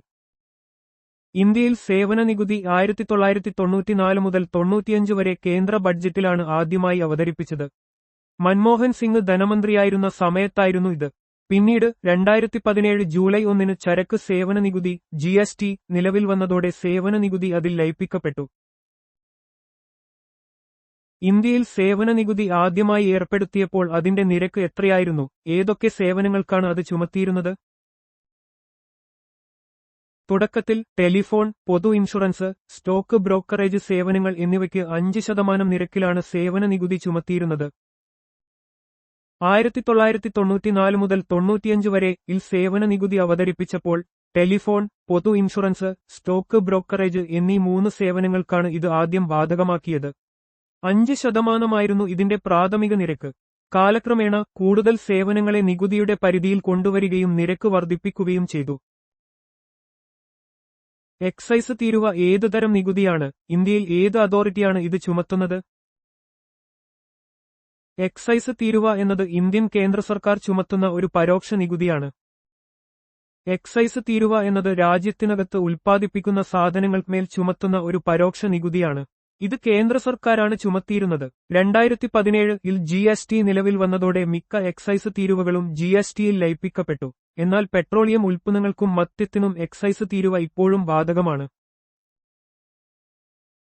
എക്സൈസ് ഡ്യൂട്ടി ഏത് ഘട്ടത്തിലാണ് ശേഖരിക്കുന്നത്? ഉൽപ്പന്നങ്ങളുടെ ഉത്പാദന സമയത്ത് ഫാക്ടറി തലത്തിലാണ് കേന്ദ്ര എക്സൈസ് ഡ്യൂട്ടി ശേഖരിക്കുന്നത്. കേന്ദ്ര എക്സൈസ് ഡ്യൂട്ടി ഇന്ത്യയിൽ സാധനങ്ങളുടെ ഉത്പാദനത്തെ അടിസ്ഥാനമാക്കി ചുമത്തുന്ന ഒരു പരോക്ഷ നികുതിയാണ്.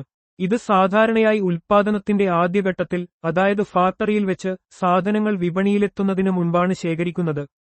ഈ നികുതി പിന്നീട് GSTയുടെ ഭാഗമായി ലയിപ്പിച്ചു. ഇന്ത്യയിൽ കസ്റ്റംസ് ഡ്യൂട്ടി ചുമത്തുന്നത് ആര്, എന്തിന്റെ പേരിലാണ്? കേന്ദ്ര സർക്കാർ ചരക്കുകളുടെ ഇറക്കുമതിയിലും കയറ്റുമതിയിലും കസ്റ്റംസ് ഡ്യൂട്ടി ചുമത്തുന്നു. കസ്റ്റംസ് ഡ്യൂട്ടി എന്നത് രാജ്യത്തേക്ക് ഇറക്കുമതി ചെയ്യുന്നതിനും രാജ്യത്തുനിന്ന് കയറ്റുമതി ചെയ്യുന്നതിനും ചരക്കുകൾക്ക് ചുമത്തുന്ന ഒരു പരോക്ഷ നികുതിയാണ്. ഇന്ത്യയിൽ ഇത് കേന്ദ്ര സർക്കാരിന്റെ കീഴിലുള്ള central board of indirect taxes and customs CBIC ആണ് ചുമത്തുകയും ശേഖരിക്കുകയും ചെയ്യുന്നത്. രാജ്യത്തിന്റെ വാണിജ്യവും വ്യാപാരവും നിയന്ത്രിക്കുന്നതിൽ ഇതിന് പ്രധാന പങ്കുണ്ട്. കസ്റ്റംസ് ഡ്യൂട്ടി മൂല്യത്തിന്റെ അടിസ്ഥാനത്തിൽ ചുമത്തുമ്പോൾ അതിനെ എന്തു വിളിക്കുന്നു? അളവിന്റെ അടിസ്ഥാനത്തിൽ ചുമത്തുമ്പോൾ എന്തു വിളിക്കുന്നു? മൂല്യത്തിന്റെ അടിസ്ഥാനത്തിൽ ചുമത്തുന്ന കസ്റ്റംസ് ഡ്യൂട്ടിയെ ആഡ് വലോറം ടാക്സ് എന്നും അളവിന്റെ അടിസ്ഥാനത്തിൽ ചുമത്തുന്നതിനെ സ്പെസിഫിക് ഡ്യൂട്ടി എന്നും പറയുന്നു. കസ്റ്റംസ് ഡ്യൂട്ടിക്ക് 2 പ്രധാന വിഭാഗങ്ങളുണ്ട്. ആഡ് വലോറം ടാക്സ് എന്നത് സാധനങ്ങളുടെ മൂല്യത്തിന്റെ 1% ചുമത്തുന്ന നികുതിയാണ്. ഉദാഹരണം 10% ഓഫ് വാല്യൂ.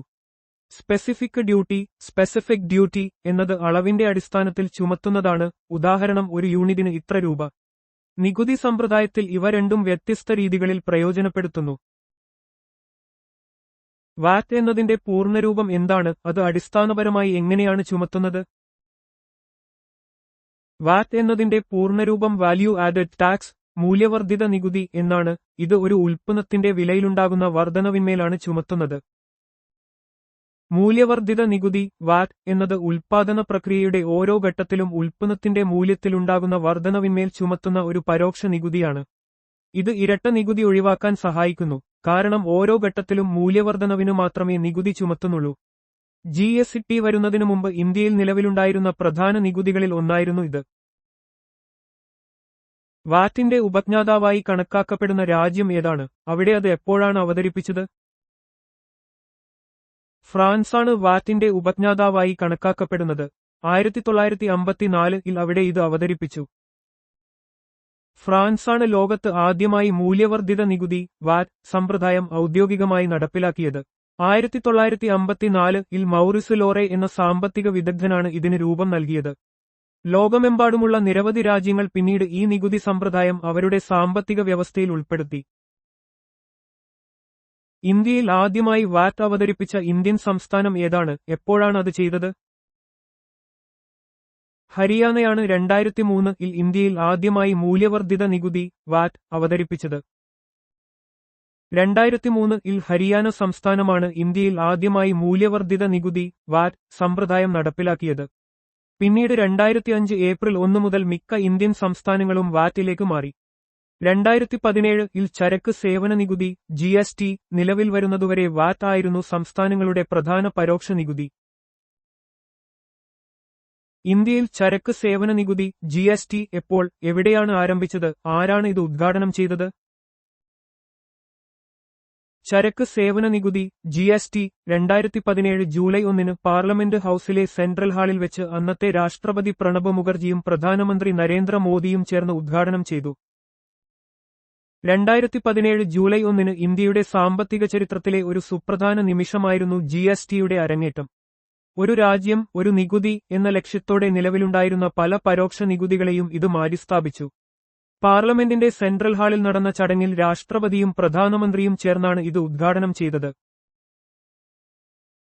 പ്രധാനമന്ത്രി മോദി ചരക്ക് സേവന നികുതിയെ GST എങ്ങനെയാണ് വിശേഷിപ്പിച്ചത്?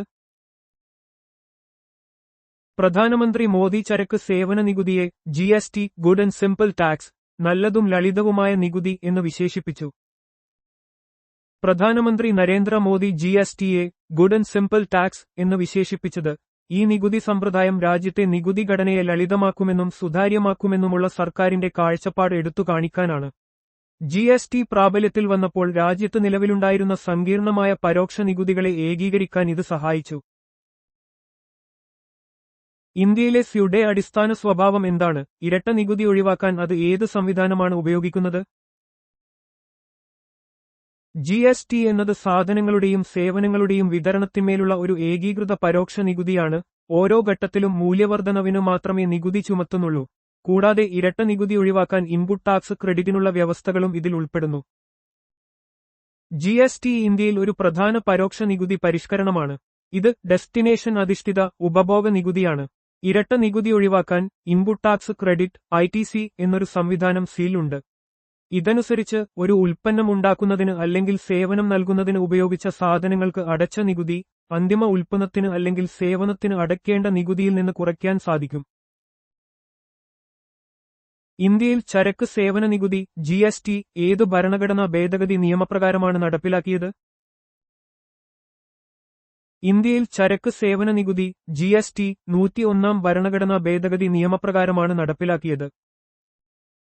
101 ഭരണഘടനാ ഭേദഗതി നിയമം the constitution 101st amendment act 2016 ആണ് GST നടപ്പിലാക്കുന്നതിനുള്ള ഭരണഘടനാപരമായ അടിത്തറ നൽകിയത്.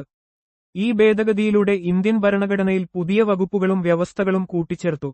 ഇത് കേന്ദ്രത്തിനും സംസ്ഥാനങ്ങൾക്കും GST ചുമത്താൻ അധികാരം നൽകുകയും ചെയ്തു. GSTയുമായി ബന്ധപ്പെട്ട 101 ഭരണഘടനാ ഭേദഗതി നിയമപ്രകാരം ഇന്ത്യൻ ഭരണഘടനയുടെ ഏതൊക്കെ ഭാഗങ്ങളും പട്ടികകളുമാണ് ഭേദഗതി ചെയ്തത്? ഇന്ത്യൻ ഭരണഘടനയുടെ 11, 12, 19, 20 എന്നീ ഭാഗങ്ങളും 6, 7 പട്ടികകളുമാണ് 101 ഭരണഘടനാ ഭേദഗതി നിയമപ്രകാരം ഭേദഗതി ചെയ്തത്. 101 ഭരണഘടനാ ഭേദഗതി നിയമം 2016 പാസാക്കി. ഇത് ഇന്ത്യയിൽ ചരക്ക് സേവന നികുതി GST നടപ്പിലാക്കുന്നതിന് വഴിയൊരുക്കി. ഈ ഭേദഗതിയിലൂടെ ഭരണഘടനയുടെ ഘടനയിൽ കാര്യമായ മാറ്റങ്ങൾ വരുത്തി. GST കൗൺസിലിന് രൂപം നൽകുകയും നികുതി ചുമത്തുന്നതിനുള്ള അധികാരം കേന്ദ്രത്തിനും സംസ്ഥാനങ്ങൾക്കും വിഭജിച്ചു നൽകുകയും ചെയ്തു. GSTയുമായി ബന്ധപ്പെട്ട 101 ഭരണഘടനാ ഭേദഗതി നിയമപ്രകാരം ഏതൊക്കെ പുതിയ അനുച്ഛേദങ്ങളാണ് ഭരണഘടനയിൽ കൂട്ടിച്ചേർത്തത്?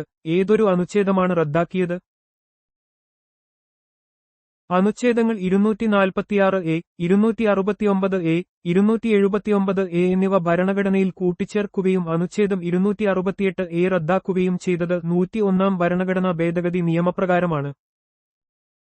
101 ഭരണഘടനാ ഭേദഗതി നിയമം GST നടപ്പിലാക്കുന്നതിന് ആവശ്യമായ നിയമപരമായ ചട്ടക്കൂട് ഒരുക്കി. അനുച്ഛേദം 246A കേന്ദ്രത്തിനും സംസ്ഥാനങ്ങൾക്കും GST ചുമത്തുന്നതിനുള്ള അധികാരം നൽകുന്നു. അനുച്ഛേദം 269A സംസ്ഥാനാന്തര വ്യാപാരത്തിന്മേലുള്ള GSTയെ IGST കുറിച്ച് പ്രതിപാദിക്കുന്നു. അനുച്ഛേദം 279A GST കൗൺസിലിന് നിയമപരമായ പദവി നൽകുന്നു. ഇന്ത്യയിലെ GSTയുടെ ഫെഡറൽ ഘടനയെ പ്രതിഫലിക്കുന്ന പ്രധാനപ്പെട്ട 2 ഘടകങ്ങൾ ഏവ? ഇന്ത്യയിലെ GSTയുടെ ഫെഡറൽ ഘടനയെ പ്രതിഫലിക്കുന്ന പ്രധാനപ്പെട്ട 2 ഘടകങ്ങൾ സെൻട്രൽ GST CGST യും സ്റ്റേറ്റ് GST SGST യുമാണ്. ഇന്ത്യയുടെ ഫെഡറൽ ഘടന നിലനിർത്തുന്നതിനായി GSTയെ CGST, SGST എന്നിങ്ങനെ രണ്ടായി തിരിച്ചിരിക്കുന്നു. ഒരു സംസ്ഥാനത്തിനുള്ളിൽ നടക്കുന്ന ചരക്ക് സേവനങ്ങളുടെ വിതരണത്തിൽ കേന്ദ്ര സർക്കാർ ക്സയും സംസ്ഥാന സർക്കാർ സ്യും ഈടാക്കുന്നു. ഇത് നികുതി വരുമാനം കേന്ദ്രത്തിനും സംസ്ഥാനങ്ങൾക്കും ഒരുപോലെ ലഭ്യമാക്കാൻ സഹായിക്കുന്നു. എന്താണ് IGST? ഏത് അനുച്ഛേദപ്രകാരമാണ് ഇത് ചുമത്തുന്നത്? ഇത് എങ്ങനെയാണ് കൈകാര്യം ചെയ്യുന്നത്? IGST integrated goods and services tax അനുച്ഛേദം 269(a)(1) പ്രകാരം സംസ്ഥാനാന്തര ചരക്ക് സേവന വ്യാപാരത്തിന്മേൽ ചുമത്തുന്ന നികുതിയാണ്. ഇത് കേന്ദ്രം ചുമത്തുകയും പിരിച്ചെടുക്കുകയും ചെയ്യുകയും പിന്നീട് കേന്ദ്രവും സംസ്ഥാനങ്ങളും തമ്മിൽ പങ്കുവെക്കുകയും ചെയ്യുന്നു. IGST എന്നത് സംസ്ഥാനങ്ങൾ തമ്മിലുള്ള ചരക്ക് സേവന കൈമാറ്റത്തിന്മേൽ ചുമത്തുന്ന നികുതിയാണ്. ഈ നികുതി കേന്ദ്രം പിരിച്ചെടുക്കുകയും ഓരോ സംസ്ഥാനത്തേക്കും ആവശ്യമായ വിഹിതം നൽകുകയും ചെയ്യുന്നു. ഇതിലൂടെ ഒരു ഏകീകൃത ദേശീയ വിപണി സാധ്യമാക്കാനും നികുതിയുടെ സങ്കീർണത കുറയ്ക്കാനും സാധിക്കുന്നു. ഇന്ത്യയിൽ GST നിരക്കുകളിൽ മാറ്റങ്ങൾ ശുപാർശ ചെയ്യുന്ന പ്രധാന സ്ഥാപനം ഏതാണ്? GST കൗൺസിലാണ് ഇന്ത്യയിൽ GST നിരക്കുകളിൽ മാറ്റങ്ങൾ ശുപാർശ ചെയ്യുന്ന പ്രധാന സ്ഥാപനം. GST കൗൺസിൽ എന്നത് കേന്ദ്ര ധനകാര്യമന്ത്രി അധ്യക്ഷനായ ഒരു ഭരണഘടനാ സ്ഥാപനമാണ്. അനുച്ഛേദം 279(a). കേന്ദ്രത്തെയും എല്ലാ സംസ്ഥാനങ്ങളെയും പ്രതിനിധീകരിക്കുന്ന അംഗങ്ങൾ ഇതിൽ ഉൾപ്പെടുന്നു. GSTക്ക് കീഴിലുള്ള നികുതി നിരക്കുകൾ, ഒഴിവാക്കലുകൾ, നിയമങ്ങൾ എന്നിവയുമായി ബന്ധപ്പെട്ട എല്ലാ പ്രധാന തീരുമാനങ്ങളും ഈ കൗൺസിലാണ് എടുക്കുന്നത്. ഇന്ത്യയിലെ GSTക്ക് കീഴിലുള്ള പ്രധാന നികുതി സ്ലാബുകൾ ഏവ? സാധാരണയായി ഏതൊക്കെ തരം ഇനങ്ങളാണ് ഒഴിവാക്കപ്പെടുന്നത്? ഇന്ത്യയിലെ GSTക്ക് കീഴിലുള്ള പ്രധാന നികുതി സ്ലാബുകൾ 5%, 12%, 18%, 28% എന്നിവയാണ്. പാൽ, മുട്ട, തൈര്, തുറന്ന ധാന്യങ്ങൾ, ആരോഗ്യ, വിദ്യാഭ്യാസ സേവനങ്ങൾ തുടങ്ങിയ അവശ്യവസ്തുക്കൾക്ക് സാധാരണയായി നികുതി ഇളവുണ്ട്. ഇന്ത്യയിൽ GST വിവിധ നികുതി സ്ലാബുകളായി തരംതിരിച്ചിരിക്കുന്നു. ഇത് വ്യത്യസ്തതരം ചരക്കുകൾക്കും സേവനങ്ങൾക്കും അനുയോജ്യമായ നികുതി ചുമത്തുന്നതിന് സഹായിക്കുന്നു. അവശ്യവസ്തുക്കളും അടിസ്ഥാന സേവനങ്ങളും നികുതിയിൽ നിന്ന് ഒഴിവാക്കിയിരിക്കുന്നത് സാധാരണക്കാരുടെ ഭാരം കുറയ്ക്കുന്നതിനും സാമൂഹിക ക്ഷേമം ഉറപ്പാക്കുന്നതിനും വേണ്ടിയാണ്. ഇന്ത്യയിൽ GSTക്ക് കീഴിൽ ലയിപ്പിച്ച ചില പ്രധാന കേന്ദ്ര, സംസ്ഥാന നികുതികളുടെ പേര് പറയുക. GSTക്ക് കീഴിൽ ലയിപ്പിച്ച പ്രധാന കേന്ദ്ര നികുതികളിൽ central excise, service tax, additional customs duty എന്നിവ ഉൾപ്പെടുന്നു. സംസ്ഥാന നികുതികളിൽ state VAT, sales tax, entertainment tax, luxury tax എന്നിവ ഉൾപ്പെടുന്നു. GST നടപ്പിലാക്കിയതിലൂടെ കേന്ദ്രത്തിന്റെയും സംസ്ഥാനങ്ങളുടെയും നിരവധി പരോക്ഷ നികുതികൾ ഏകീകരിച്ചു. ഇത് നികുതി വ്യവസ്ഥ ലളിതമാക്കാനും ഒരു രാജ്യം ഒരു നികുതി എന്ന ലക്ഷ്യം കൈവരിക്കാനും സഹായിച്ചു. വിവിധ നികുതികൾ ഒഴിവാക്കിയത് വ്യവസായങ്ങൾക്കും ഉപഭോക്താക്കൾക്കും ഒരുപോലെ പ്രയോജനകരമായി. ഇന്ത്യയിൽ GSTയുടെ പരിധിയിൽ നിന്ന് സ്ഥിരമായും താൽക്കാലികമായും ഒഴിവാക്കിയിട്ടുള്ള പ്രധാന ഇനങ്ങൾ ഏവ? മനുഷ്യ ഉപഭോഗത്തിനുള്ള ലഹരി മദ്യത്തിന് GSTയിൽ നിന്ന് സ്ഥിരമായി ഒഴിവാക്കിയിരിക്കുന്നു. അതേസമയം 5 പെട്രോളിയം ഉൽപ്പന്നങ്ങളായ crude petroleum, high speed diesel, motor spirit, പ്രകൃതിവാതകം, വ്യോമയാന ഇന്ധനം എന്നിവയെ താൽക്കാലികമായി ഒഴിവാക്കിയിരിക്കുന്നു. GST നടപ്പിലാക്കിയപ്പോൾ ചില പ്രത്യേക ഉൽപ്പന്നങ്ങളെ നികുതിയുടെ പരിധിയിൽ നിന്ന് ഒഴിവാക്കി. മനുഷ്യ ഉപഭോഗത്തിനുള്ള മദ്യം സംസ്ഥാനങ്ങളുടെ വരുമാനത്തിന്റെ ഒരു പ്രധാന സ്രോതസ്സായതിനാൽ അതിനെ സ്ഥിരമായി ഒഴിവാക്കി. പെട്രോളിയം ഉൽപ്പന്നങ്ങൾ പിന്നീട് GSTയുടെ പരിധിയിൽ കൊണ്ടുവരുമെന്ന് പ്രതീക്ഷിക്കുന്നു. എന്നാൽ നിലവിൽ സംസ്ഥാനങ്ങൾക്ക് അതിന്മേൽ നികുതി ചുമത്താനുള്ള അധികാരം നിലനിർത്തുന്നു. ഇന്ത്യയിൽ പാൻ കാർഡ് ഏതു വകുപ്പാണ് നൽകുന്നത്? അതിൽ സാധാരണയായി എന്തൊക്കെ വിവരങ്ങളാണ് അടങ്ങിയിരിക്കുന്നത്? ഇന്ത്യയിൽ permanent account number pan card ആദായ നികുതി വകുപ്പാണ് നൽകുന്നത്. അതിൽ സാധാരണയായി വ്യക്തിയുടെ പേര്, ജനനത്തീയതി, പാൻ നമ്പർ, ഒപ്പ് എന്നിവ അടങ്ങിയിരിക്കുന്നു. പാൻ കാർഡ് ഇന്ത്യൻ ആദായ നികുതി വകുപ്പ് നൽകുന്ന 10 അക്ക അക്ഷരസംഖ്യാ കോഡാണ്. ഇന്ത്യയിൽ സാമ്പത്തിക ഇടപാടുകൾ നടത്താൻ ഇത് അത്യാവശ്യമാണ്, പ്രത്യേകിച്ച് ഉയർന്ന മൂല്യമുള്ളവയ്ക്ക്. ഇത് വ്യക്തികളെ നികുതി ആവശ്യങ്ങൾക്കായി തിരിച്ചറിയുന്നതിനും നികുതി വെട്ടിപ്പ് തടയുന്നതിനും സഹായിക്കുന്നു. ഇന്ത്യയുടെ വിദേശ വ്യാപാര നയം 2023 എപ്പോഴാണ്, ആരാണ് പുറത്തിറക്കിയത്? ഇന്ത്യയുടെ വിദേശ വ്യാപാര നയം 2023 മാർച്ച് 31 കേന്ദ്രമന്ത്രി പീയൂഷ് ഗോയൽ പുറത്തിറക്കി. ഇന്ത്യയുടെ വിദേശ വ്യാപാര നയം FTP 2023 രാജ്യത്തിന്റെ കയറ്റുമതി പ്രോത്സാഹിപ്പിക്കുന്നതിനും ആഗോള വ്യാപാരത്തിൽ ഇന്ത്യയുടെ പങ്ക് വർദ്ധിപ്പിക്കുന്നതിനും ലക്ഷ്യമിടുന്നു. നടപടിക്ക് പ്രചോദനം എന്ന തത്വത്തെ അടിസ്ഥാനമാക്കി ഈ നയം കൊമേഴ്സ് കയറ്റുമതിക്ക് ഊന്നൽ നൽകുകയും കയറ്റുമതി പ്രോത്സാഹനത്തിന് ആനുകൂല്യങ്ങൾ നൽകുകയും ചെയ്യുന്നു. ഇന്ത്യയുടെ വിദേശ വ്യാപാര നയം 2023 പ്രകാരം കയറ്റുമതി ലക്ഷ്യം എത്രയാണ്? ഏതു വർഷത്തോടെയാണ് ഇത് നേടാൻ ഉദ്ദേശിക്കുന്നത്? ഇന്ത്യയുടെ വിദേശ വ്യാപാര നയം 2023 പ്രകാരം 2030ഓടെ $2 ട്രില്യൺ കയറ്റുമതി ലക്ഷ്യം വയ്ക്കുന്നു. ഇന്ത്യയുടെ സാമ്പത്തിക വളർച്ചയ്ക്ക് ഊർജ്ജം പകരാൻ ലക്ഷ്യമിട്ടുള്ള ഒരു പ്രധാന നയമാണ് വിദേശ വ്യാപാര നയം FTP. 2023 നയം 2030ഓടെ $2 ട്രില്യൺ എന്ന വലിയ കയറ്റുമതി ലക്ഷ്യം നിശ്ചയിച്ചിട്ടുണ്ട്. ഇത് ആഗോള വിപണിയിൽ ഇന്ത്യയുടെ സ്ഥാനം ശക്തിപ്പെടുത്തുന്നതിൽ നിർണായകമാണ്. ഇന്ത്യയുടെ വിദേശ വ്യാപാര നയം FTP 2023 4 പ്രധാന സ്തംഭങ്ങൾ ഏതൊക്കെയാണ്? ഇന്ത്യയുടെ വിദേശ വ്യാപാര നയം FTP 2023 4 പ്രധാന സ്തംഭങ്ങൾ ഇളവുകളിൽ നിന്ന് ആനുകൂല്യങ്ങളിലേക്ക്, സഹകരണത്തിലൂടെയുള്ള കയറ്റുമതി പ്രോത്സാഹനം, ബിസിനസ് ചെയ്യുന്നതിനുള്ള എളുപ്പം, വളർന്നുവരുന്ന മേഖലകൾ എന്നിവയാണ്. ഇന്ത്യയുടെ വിദേശ വ്യാപാര നയം 2023 രൂപകൽപ്പന ചെയ്തിരിക്കുന്നത് 4 പ്രധാന തത്വങ്ങളെ അടിസ്ഥാനമാക്കിയാണ്. ഇത് കയറ്റുമതി പ്രോത്സാഹിപ്പിക്കുന്നതിനും വ്യാപാരത്തിനുള്ള തടസ്സങ്ങൾ കുറയ്ക്കുന്നതിനും പുതിയ അവസരങ്ങൾ പ്രയോജനപ്പെടുത്തുന്നതിനും ഊന്നൽ നൽകുന്നു. നയപരമായ ഈ സമീപനം രാജ്യത്തിന്റെ ആഗോള വ്യാപാര നില ഭദ്രമാക്കാൻ സഹായിക്കുന്നു. വിദേശ വ്യാപാര നയം 2023 പ്രകാരം കയറ്റുമതി മികവിന്റെ നഗരങ്ങളായി ടൗൺസ് ഓഫ് എക്സ്പോർട്ട് എക്സലൻസ് ഏതൊക്കെ 4 പുതിയ നഗരങ്ങളെയാണ് തിരഞ്ഞെടുത്തത്?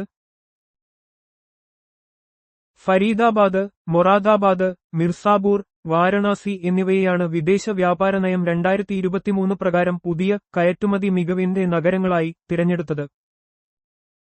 കയറ്റുമതിക്ക് മികച്ച സംഭാവന നൽകുന്ന നഗരങ്ങളെയാണ് കയറ്റുമതി മികവിന്റെ നഗരങ്ങളായി തിരഞ്ഞെടുക്കുന്നത്. വിദേശ വ്യാപാര നയം 2023 ഭാഗമായി ഫരീദാബാദ്, മൊറാദാബാദ്, മിർസാപൂർ, വാരണാസി എന്നീ 4 നഗരങ്ങൾക്ക് ഈ പദവി ലഭിച്ചു. ഇത് ഈ നഗരങ്ങളിലെ കയറ്റുമതി സാധ്യതകളെ പ്രോത്സാഹിപ്പിക്കാൻ സഹായിക്കും. ഇന്ത്യയുടെ വിദേശ വ്യാപാര നയം FTP 2023 എപ്പോൾ മുതലാണ് നിലവിൽ വന്നത്? ഇന്ത്യയുടെ വിദേശ വ്യാപാര നയം FTP 2023 ഏപ്രിൽ 1 മുതൽ നിലവിൽ വന്നു. ഒരു പുതിയ നയം പ്രബല്യത്തിൽ വരുന്ന തീയതി വളരെ പ്രധാനമാണ്. ഇന്ത്യയുടെ വിദേശ വ്യാപാര നയം FTP 2023 ഏപ്രിൽ 1 മുതൽ നടപ്പാക്കാൻ തുടങ്ങി. ഈ നയം ഇന്ത്യയുടെ കയറ്റുമതി വർദ്ധിപ്പിക്കുന്നതിനും ആഗോള വ്യാപാരത്തിൽ രാജ്യത്തിന്റെ സ്ഥാനം ശക്തിപ്പെടുത്തുന്നതിനും ലക്ഷ്യമിടുന്നു. ഇന്ത്യയിലെ ഭൂപരിഷ്കരണത്തിന്റെ ഭാഗമായി സ്വീകരിച്ച പ്രധാന 3 തരം നടപടികൾ ഏതൊക്കെയാണ്? ഇന്ത്യയിലെ ഭൂപരിഷ്കരണത്തിന്റെ ഭാഗമായി സ്വീകരിച്ച പ്രധാന 3 തരം നടപടികൾ ഇടനിലക്കാരെ, ജന്മിമാർ ഇല്ലാതാക്കൽ, കുടിയായ്മ പരിഷ്കാരങ്ങൾ, കൃഷിയുടെ പുനഃസംഘടന എന്നിവയാണ്. സ്വാതന്ത്ര്യാനന്തര ഇന്ത്യയിൽ സാമൂഹികവും സാമ്പത്തികവുമായ സമത്വം ഉറപ്പാക്കുന്നതിൽ ഭൂപരിഷ്കരണങ്ങൾക്ക് വലിയ പങ്കുണ്ടായിരുന്നു. ജന്മിമാർ ഉൾപ്പെടെയുള്ള ഇടനിലക്കാരെ നിർത്തലാക്കിയതും കുടിയായ്മ അവകാശങ്ങൾ സംരക്ഷിക്കുന്നതിനുള്ള പരിഷ്കാരങ്ങളും കൃഷിഭൂമി പുനഃസംഘടിപ്പിച്ചതും ഈ പരിഷ്കരണങ്ങളുടെ പ്രധാന ലക്ഷ്യങ്ങളായിരുന്നു. ഇത് ഗ്രാമീണ മേഖലയിലെ ചൂഷണം കുറയ്ക്കാനും ഉൽപ്പാദനം വർദ്ധിപ്പിക്കാനും സഹായിച്ചു. ഇന്ത്യയിലെ കുടിയായ്മ പരിഷ്കരണങ്ങളുടെ ഭാഗമായി സ്വീകരിച്ച പ്രധാന നടപടികൾ എന്തൊക്കെയായിരുന്നു? ഇന്ത്യയിലെ കുടിയായ്മ പരിഷ്കരണങ്ങളുടെ ഭാഗമായി സ്വീകരിച്ച പ്രധാന നടപടികളിൽ വാടക നിയന്ത്രിക്കൽ, കുടിയായ്മ അവകാശങ്ങൾ സംരക്ഷിക്കൽ, ഭൂമി സ്വന്തമാക്കാൻ കുടിയാന്മാർക്ക് അവകാശം നൽകൽ എന്നിവ ഉൾപ്പെടുന്നു. ഭൂപരിഷ്കരണങ്ങളിലെ ഒരു പ്രധാന ഘടകമായിരുന്നു കുടിയായ്മ പരിഷ്കാരങ്ങൾ. ഇത് കുടിയാന്മാരുടെ ചൂഷണം തടയുന്നതിനും അവരുടെ അവകാശങ്ങൾ സംരക്ഷിക്കുന്നതിനും ലക്ഷ്യമിട്ടു. വാടക നിയന്ത്രിക്കുക, കുടിയായ്മയ്ക്ക് സ്ഥിരത നൽകുക, ഭൂമി സ്വന്തമാക്കാൻ അവകാശം നൽകുക എന്നിവ വഴി കർഷകരുടെ സാമൂഹികവും സാമ്പത്തികവുമായ സ്ഥിതി മെച്ചപ്പെടുത്താൻ ശ്രമിച്ചു. ഇന്ത്യൻ കൃഷിയുടെ പശ്ചാത്തലത്തിൽ കൃഷിഭൂമികളുടെ ഏകീകരണം, കൺസോളിഡേഷൻ ഓഫ് ഹോൾഡിംഗ്സ് എന്നതുകൊണ്ട് എന്താണ് അർത്ഥമാക്കുന്നത്? കൃഷിഭൂമികളുടെ ഏകീകരണം എന്നത് വിഭജിക്കപ്പെട്ടതും ചിതറിക്കിടക്കുന്നതുമായ കാർഷിക ഭൂമി കൂട്ടിച്ചേർത്ത് അവയുടെ വലുപ്പം വർദ്ധിപ്പിക്കുന്നതിനെയാണ് സൂചിപ്പിക്കുന്നത്. ഇന്ത്യൻ കാർഷിക മേഖലയിലെ പ്രധാന പ്രശ്നങ്ങളിലൊന്നായിരുന്നു കൃഷിഭൂമികളുടെ വിഭജനവും ചിതറിപ്പോകലും. ഇത് ഉൽപ്പാദനക്ഷമതയെയും യന്ത്രവൽക്കരണത്തെയും പ്രതികൂലമായി ബാധിച്ചു. കൃഷിഭൂമികളുടെ ഏകീകരണം, കൺസോളിഡേഷൻ ഓഫ് ഹോൾഡിംഗ്സ് വഴി ഈ പ്രശ്നം പരിഹരിക്കാനും കാര്യക്ഷമമായ കൃഷിരീതികൾ പ്രോത്സാഹിപ്പിക്കാനും ലക്ഷ്യമിട്ടു. നാമമാത്ര കൈവശഭൂമികൾ, മാർജിനൽ ഹോൾഡിംഗ്സ് എന്ന് നിർവചിക്കുക. കൂടാതെ ഇന്ത്യയിൽ ഏറ്റവും കൂടുതൽ കാണപ്പെടുന്ന കൈവശഭൂമികൾ ഏതു തരത്തിലുള്ളതാണ്? 1 ഹെക്ടറിൽ താഴെ വിസ്തീർണമുള്ള കൈവശഭൂമികളെയാണ് നാമമാത്ര കൈവശഭൂമികൾ എന്ന് പറയുന്നത്. ഇന്ത്യയിൽ പ്രവർത്തനത്തിലുള്ള കൈവശഭൂമികളിൽ ഏറ്റവും കൂടുതൽ എണ്ണം നാമമാത്ര കൈവശഭൂമികളാണ്. ഇന്ത്യൻ കാർഷിക മേഖലയുടെ ഒരു സവിശേഷതയാണ് നാമമാത്ര കർഷകരുടെ ആധിക്യം. 1 ഹെക്ടറിൽ താഴെ മാത്രം ഭൂമിയുള്ള ഈ നാമമാത്ര കൈവശഭൂമികൾ രാജ്യത്തെ ഭൂരിഭാഗം കർഷകരെയും പ്രതിനിധീകരിക്കുന്നു.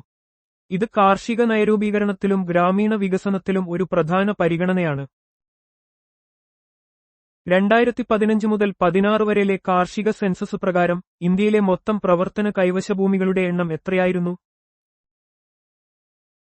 2015 മുതൽ 16 വരെയിലെ കാർഷിക സെൻസസ് പ്രകാരം ഇന്ത്യയിലെ മൊത്തം പ്രവർത്തന കൈവശഭൂമികളുടെ എണ്ണം 146.45 ദശലക്ഷമായിരുന്നു. കാർഷിക സെൻസസ് രാജ്യത്തെ കാർഷിക മേഖലയുടെ ഘടനയും സ്വഭാവവും മനസ്സിലാക്കാൻ സഹായിക്കുന്ന നിർണായക വിവരങ്ങൾ നൽകുന്നു. 2015 മുതൽ 16 വരെയിലെ സെൻസസ് അനുസരിച്ച് ഇന്ത്യയിൽ 146.45 ദശലക്ഷം പ്രവർത്തന കൈവശഭൂമികളുണ്ടായിരുന്നു. ഈ കണക്കുകൾ കാർഷിക നയങ്ങൾ രൂപീകരിക്കുന്നതിൽ പ്രധാനമാണ്. 2015 മുതൽ 16 വരെയിലെ കാർഷിക സെൻസസ് പ്രകാരം ഇന്ത്യയിലെ മൊത്തം പ്രവർത്തന കൈവശഭൂമികളിൽ എത്ര ശതമാനമാണ് ചെറുകിട, നാമമാത്ര കൈവശഭൂമികളായി തരംതിരിച്ചിരിക്കുന്നത്? 2015 മുതൽ 16 വരെയിലെ കാർഷിക സെൻസസ് പ്രകാരം ഇന്ത്യയിലെ മൊത്തം പ്രവർത്തന കൈവശഭൂമികളിൽ 86.08% ചെറുകിട, നാമമാത്ര കൈവശഭൂമികളാണ്. ഇന്ത്യൻ കാർഷിക മേഖലയുടെ ഒരു വലിയ ഭാഗം ചെറുകിട, നാമമാത്ര കർഷകരാണ്. 2015 മുതൽ 16 വരെയിലെ കാർഷിക സെൻസസ് പ്രകാരം രാജ്യത്തെ 86.08% പ്രവർത്തന കൈവശഭൂമികളും ഈ വിഭാഗത്തിൽപ്പെടുന്നു.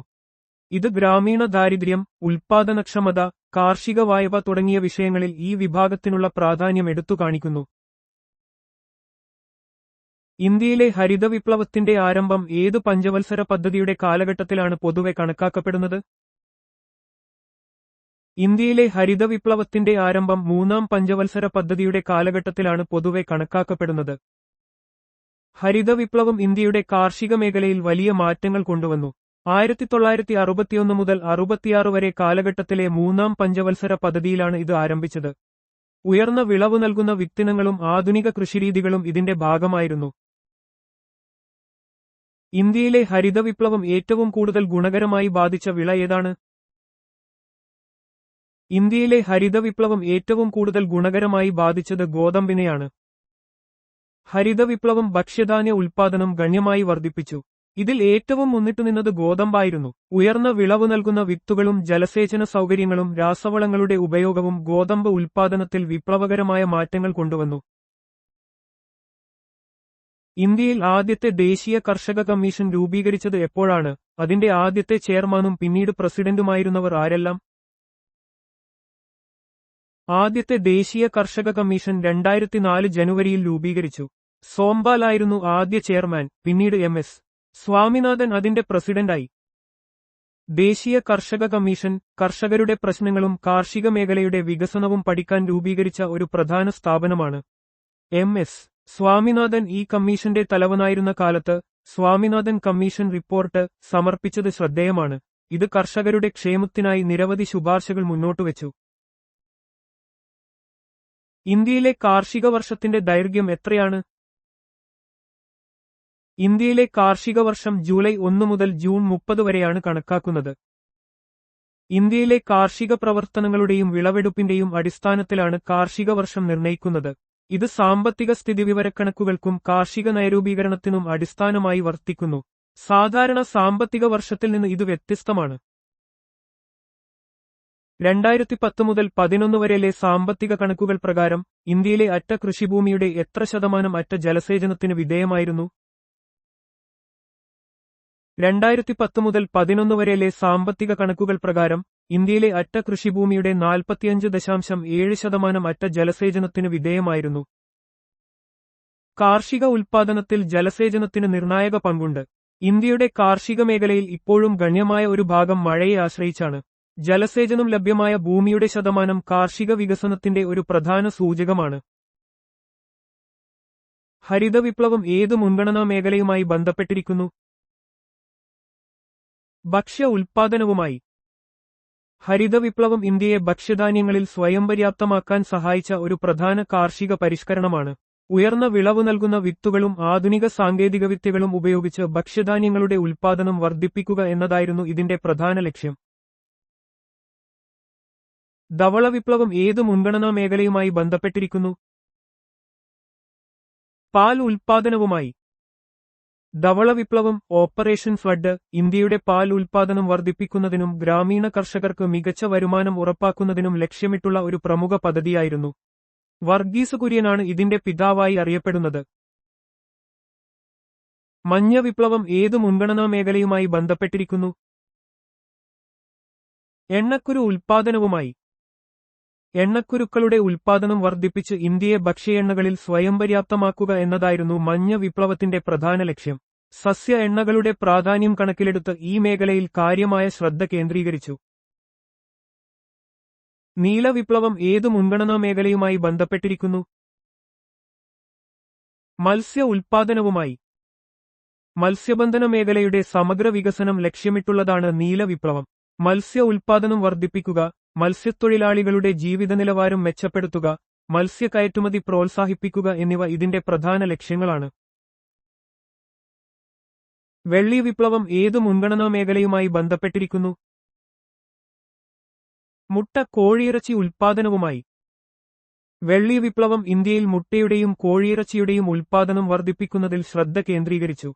പോഷകാഹാര ലഭ്യത ഉറപ്പാക്കുന്നതിനും കർഷകർക്ക് വരുമാനം വർദ്ധിപ്പിക്കുന്നതിനും ഈ മേഖലയിലെ വികസനം സഹായിച്ചു. ചുവപ്പ് വിപ്ലവം ഏത് മുൻഗണനാ മേഖലയുമായി ബന്ധപ്പെട്ടിരിക്കുന്നു? തക്കാളി ഉത്പാദനം. ഇന്ത്യയിലെ കാർഷിക മേഖലയിലെ ഉത്പാദനം വർദ്ധിപ്പിക്കുന്നതിനായി ആരംഭിച്ച വിവിധ വിപ്ലവങ്ങളിൽ ഒന്നാണ് ചുവപ്പ് വിപ്ലവം. ഇത് തക്കാളി ഉത്പാദനത്തെയും മാംസ ഉത്പാദനത്തെയും സൂചിപ്പിക്കുന്നു.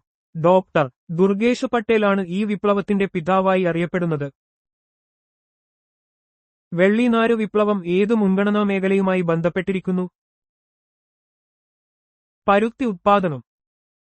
ഇന്ത്യയുടെ കാർഷിക വിപ്ലവങ്ങളിൽ പ്രധാനപ്പെട്ട ഒന്നാണ് വെള്ളിനാര് വിപ്ലവം. ഇത് പ്രധാനമായും പരുത്തി ഉത്പാദനം വർദ്ധിപ്പിക്കുന്നതിന് ഊന്നൽ നൽകുന്നു. ഈ വിപ്ലവം രാജ്യത്തിന്റെ വസ്ത്രവ്യവസായ മേഖലയ്ക്ക് വലിയ സംഭാവനകൾ നൽകിയിട്ടുണ്ട്. സ്വർണ്ണനാര് വിപ്ലവം ഏത് മുൻഗണനാ മേഖലയുമായി ബന്ധപ്പെട്ടിരിക്കുന്നു? ചണം ഉത്പാദനം. ഇന്ത്യയിലെ കാർഷിക ഉത്പാദനം വർദ്ധിപ്പിക്കുന്നതിനായുള്ള വിപ്ലവങ്ങളിൽ ഒന്നാണ് സ്വർണ്ണനാര് വിപ്ലവം.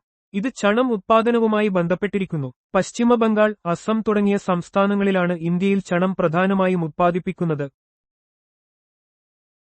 സ്വർണ്ണ വിപ്ലവം ഏത് മുൻഗണനാ മേഖലയുമായി ബന്ധപ്പെട്ടിരിക്കുന്നു? പഴവർഗ്ഗങ്ങളുടെയും പച്ചക്കറികളുടെയും ഉത്പാദനം.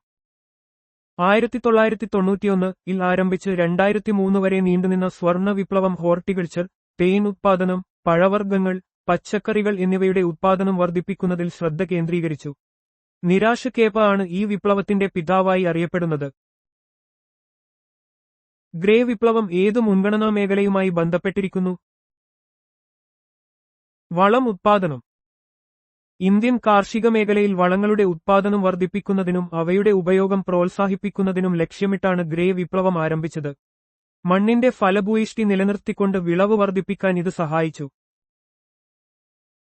വൃത്താകൃതിയിലുള്ള വിപ്ലവം റൗണ്ട് റെവല്യൂഷൻ ഏത് മുൻഗണനാ മേഖലയുമായി ബന്ധപ്പെട്ടിരിക്കുന്നു? ഉരുളക്കിഴങ്ങ് ഉത്പാദനം. ഇന്ത്യയിൽ ഉരുളക്കിഴങ്ങ് ഉത്പാദനം വർദ്ധിപ്പിക്കുന്നതിനായി ആരംഭിച്ച കാർഷിക വിപ്ലവങ്ങളിൽ ഒന്നാണ് വൃത്താകൃതിയിലുള്ള വിപ്ലവം. ഭക്ഷ്യസുരക്ഷ ഉറപ്പാക്കുന്നതിൽ ഉരുളക്കിഴങ്ങിന്റെ പ്രാധാന്യം കണക്കിലെടുത്താണ് ഈ വിപ്ലവം മുന്നോട്ട് കൊണ്ടുപോയത്. പിങ്ക് വിപ്ലവം ഏത് മുൻഗണനാ മേഖലയുമായി ബന്ധപ്പെട്ടിരിക്കുന്നു? ഉള്ളി, ചെമ്മീൻ ഉത്പാദനം. പിങ്ക് വിപ്ലവം പ്രധാനമായും ഉള്ളി ഉത്പാദനം, ഫാർമസ്യൂട്ടിക്കൽസ്, ചെമ്മീൻ ഉത്പാദനം എന്നിവയുമായി ബന്ധപ്പെട്ടിരിക്കുന്നു. ദുർഗേഷ് പട്ടേലാണ് പിങ്ക് വിപ്ലവത്തിന്റെ പിതാവായി അറിയപ്പെടുന്നത്. നീളത്തിന്റെ സി യൂണിറ്റ് എന്താണ്? മീറ്റർ. SI സമ്പ്രദായത്തിൽ നീളം ഒരു അടിസ്ഥാന അളവാണ്. ഒരു സെക്കൻഡിന്റെ 1/29,97,92,458 സമയത്തിൽ പ്രകാശം ശൂന്യതയിലൂടെ സഞ്ചരിക്കുന്ന ദൂരമായാണ് 1 മീറ്റർ നിർവചിക്കപ്പെടുന്നത്. പിണ്ഡത്തിന്റെ സി യൂണിറ്റ് എന്താണ്? കിലോഗ്രാം. SI സമ്പ്രദായത്തിൽ പിണ്ഡം ഒരു അടിസ്ഥാന അളവാണ്.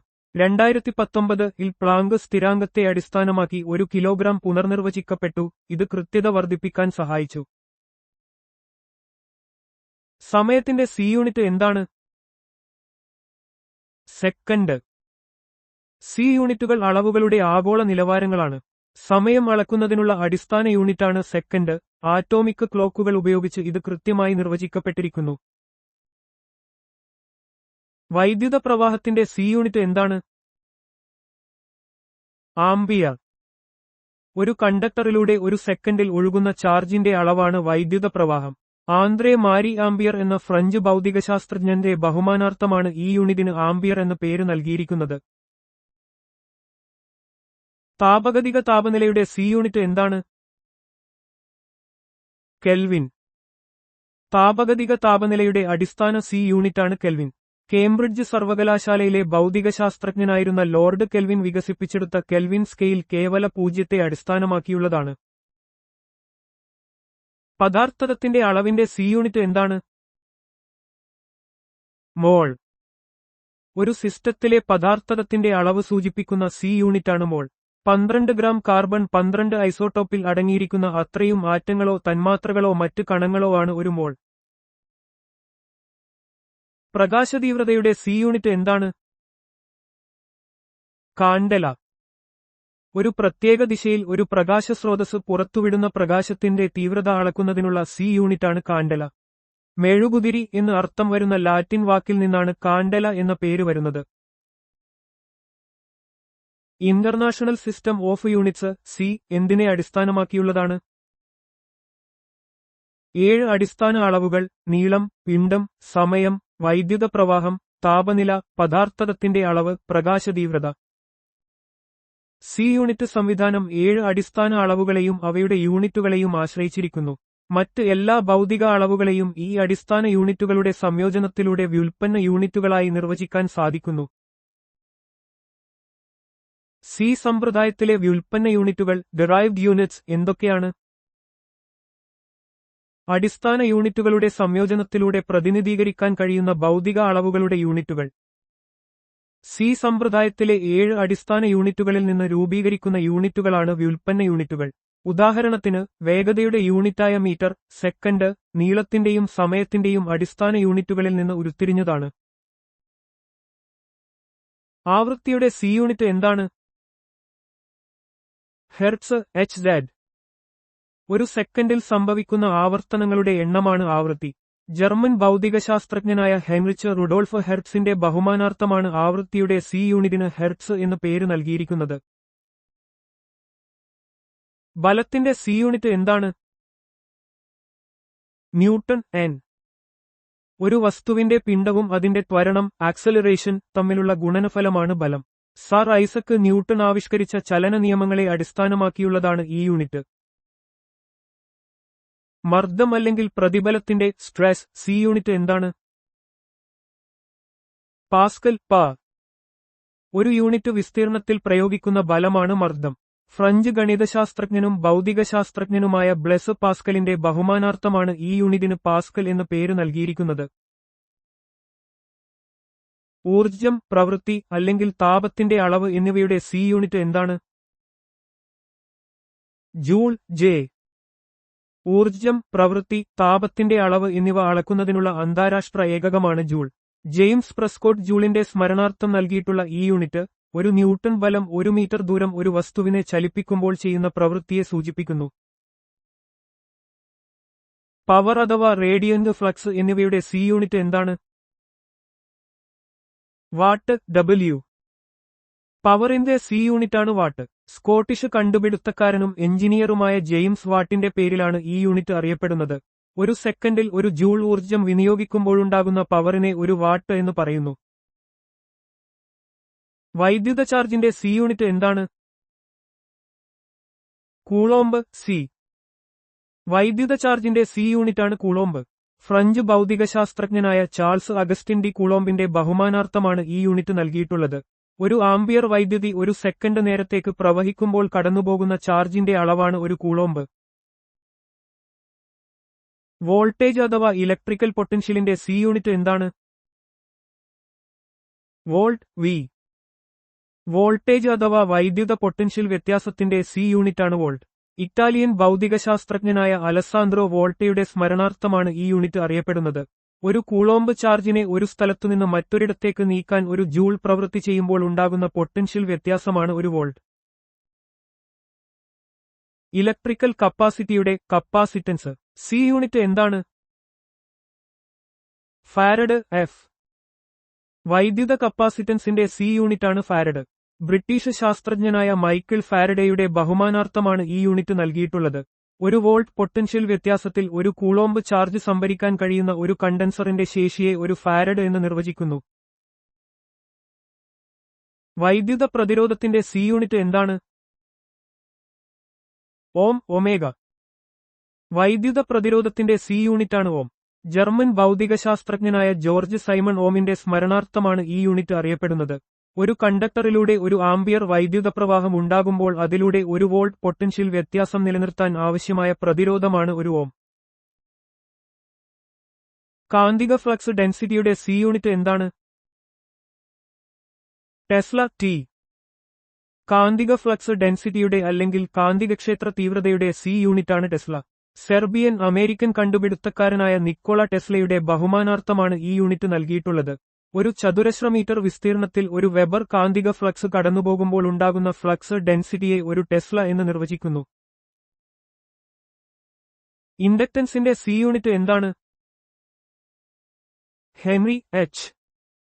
ഇൻഡക്റ്റൻസിന്റെ സി യൂണിറ്റാണ് ഹെൻറി. അമേരിക്കൻ ശാസ്ത്രജ്ഞനായ ജോസഫ് ഹെൻറിയുടെ പേരിലാണ് ഈ യൂണിറ്റ് അറിയപ്പെടുന്നത്.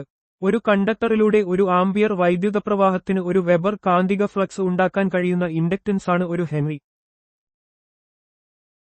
സെൽഷ്യസ്, കെൽവിൻ താപനില സ്കെയിലുകൾ തമ്മിലുള്ള യൂണിറ്റ് വലുപ്പത്തിലുള്ള ബന്ധം എന്താണ്? 1 ഡിഗ്രി സെൽഷ്യസിന്റെ ഡിഗ്രി സി മാറ്റം 1 കെൽവിൻ കെ മാറ്റത്തിന് തുല്യമാണ്. സെൽഷ്യസ്, കെൽവിൻ താപനില സ്കെയിലുകളിൽ 1 ഡിഗ്രിയുടെ മാറ്റം തുല്യമാണ്. അതായത് 1 ഡിഗ്രി സെൽഷ്യസ് താപനില വ്യത്യാസം 1 കെ താപനില വ്യത്യാസത്തിന് സമാനമാണ്. കെൽവിൻ സ്കെയിൽ കേവല പൂജ്യത്തെ അടിസ്ഥാനമാക്കിയുള്ളതാണ്. 0 കെ എന്നത് -273.15 ഡിഗ്രി സെൽഷ്യസ് ആണ്. അതിനാൽ കെ സമം ഡിഗ്രി സി പ്ലസ് 273.15 എന്നതാണ് ഇവ തമ്മിലുള്ള ബന്ധം.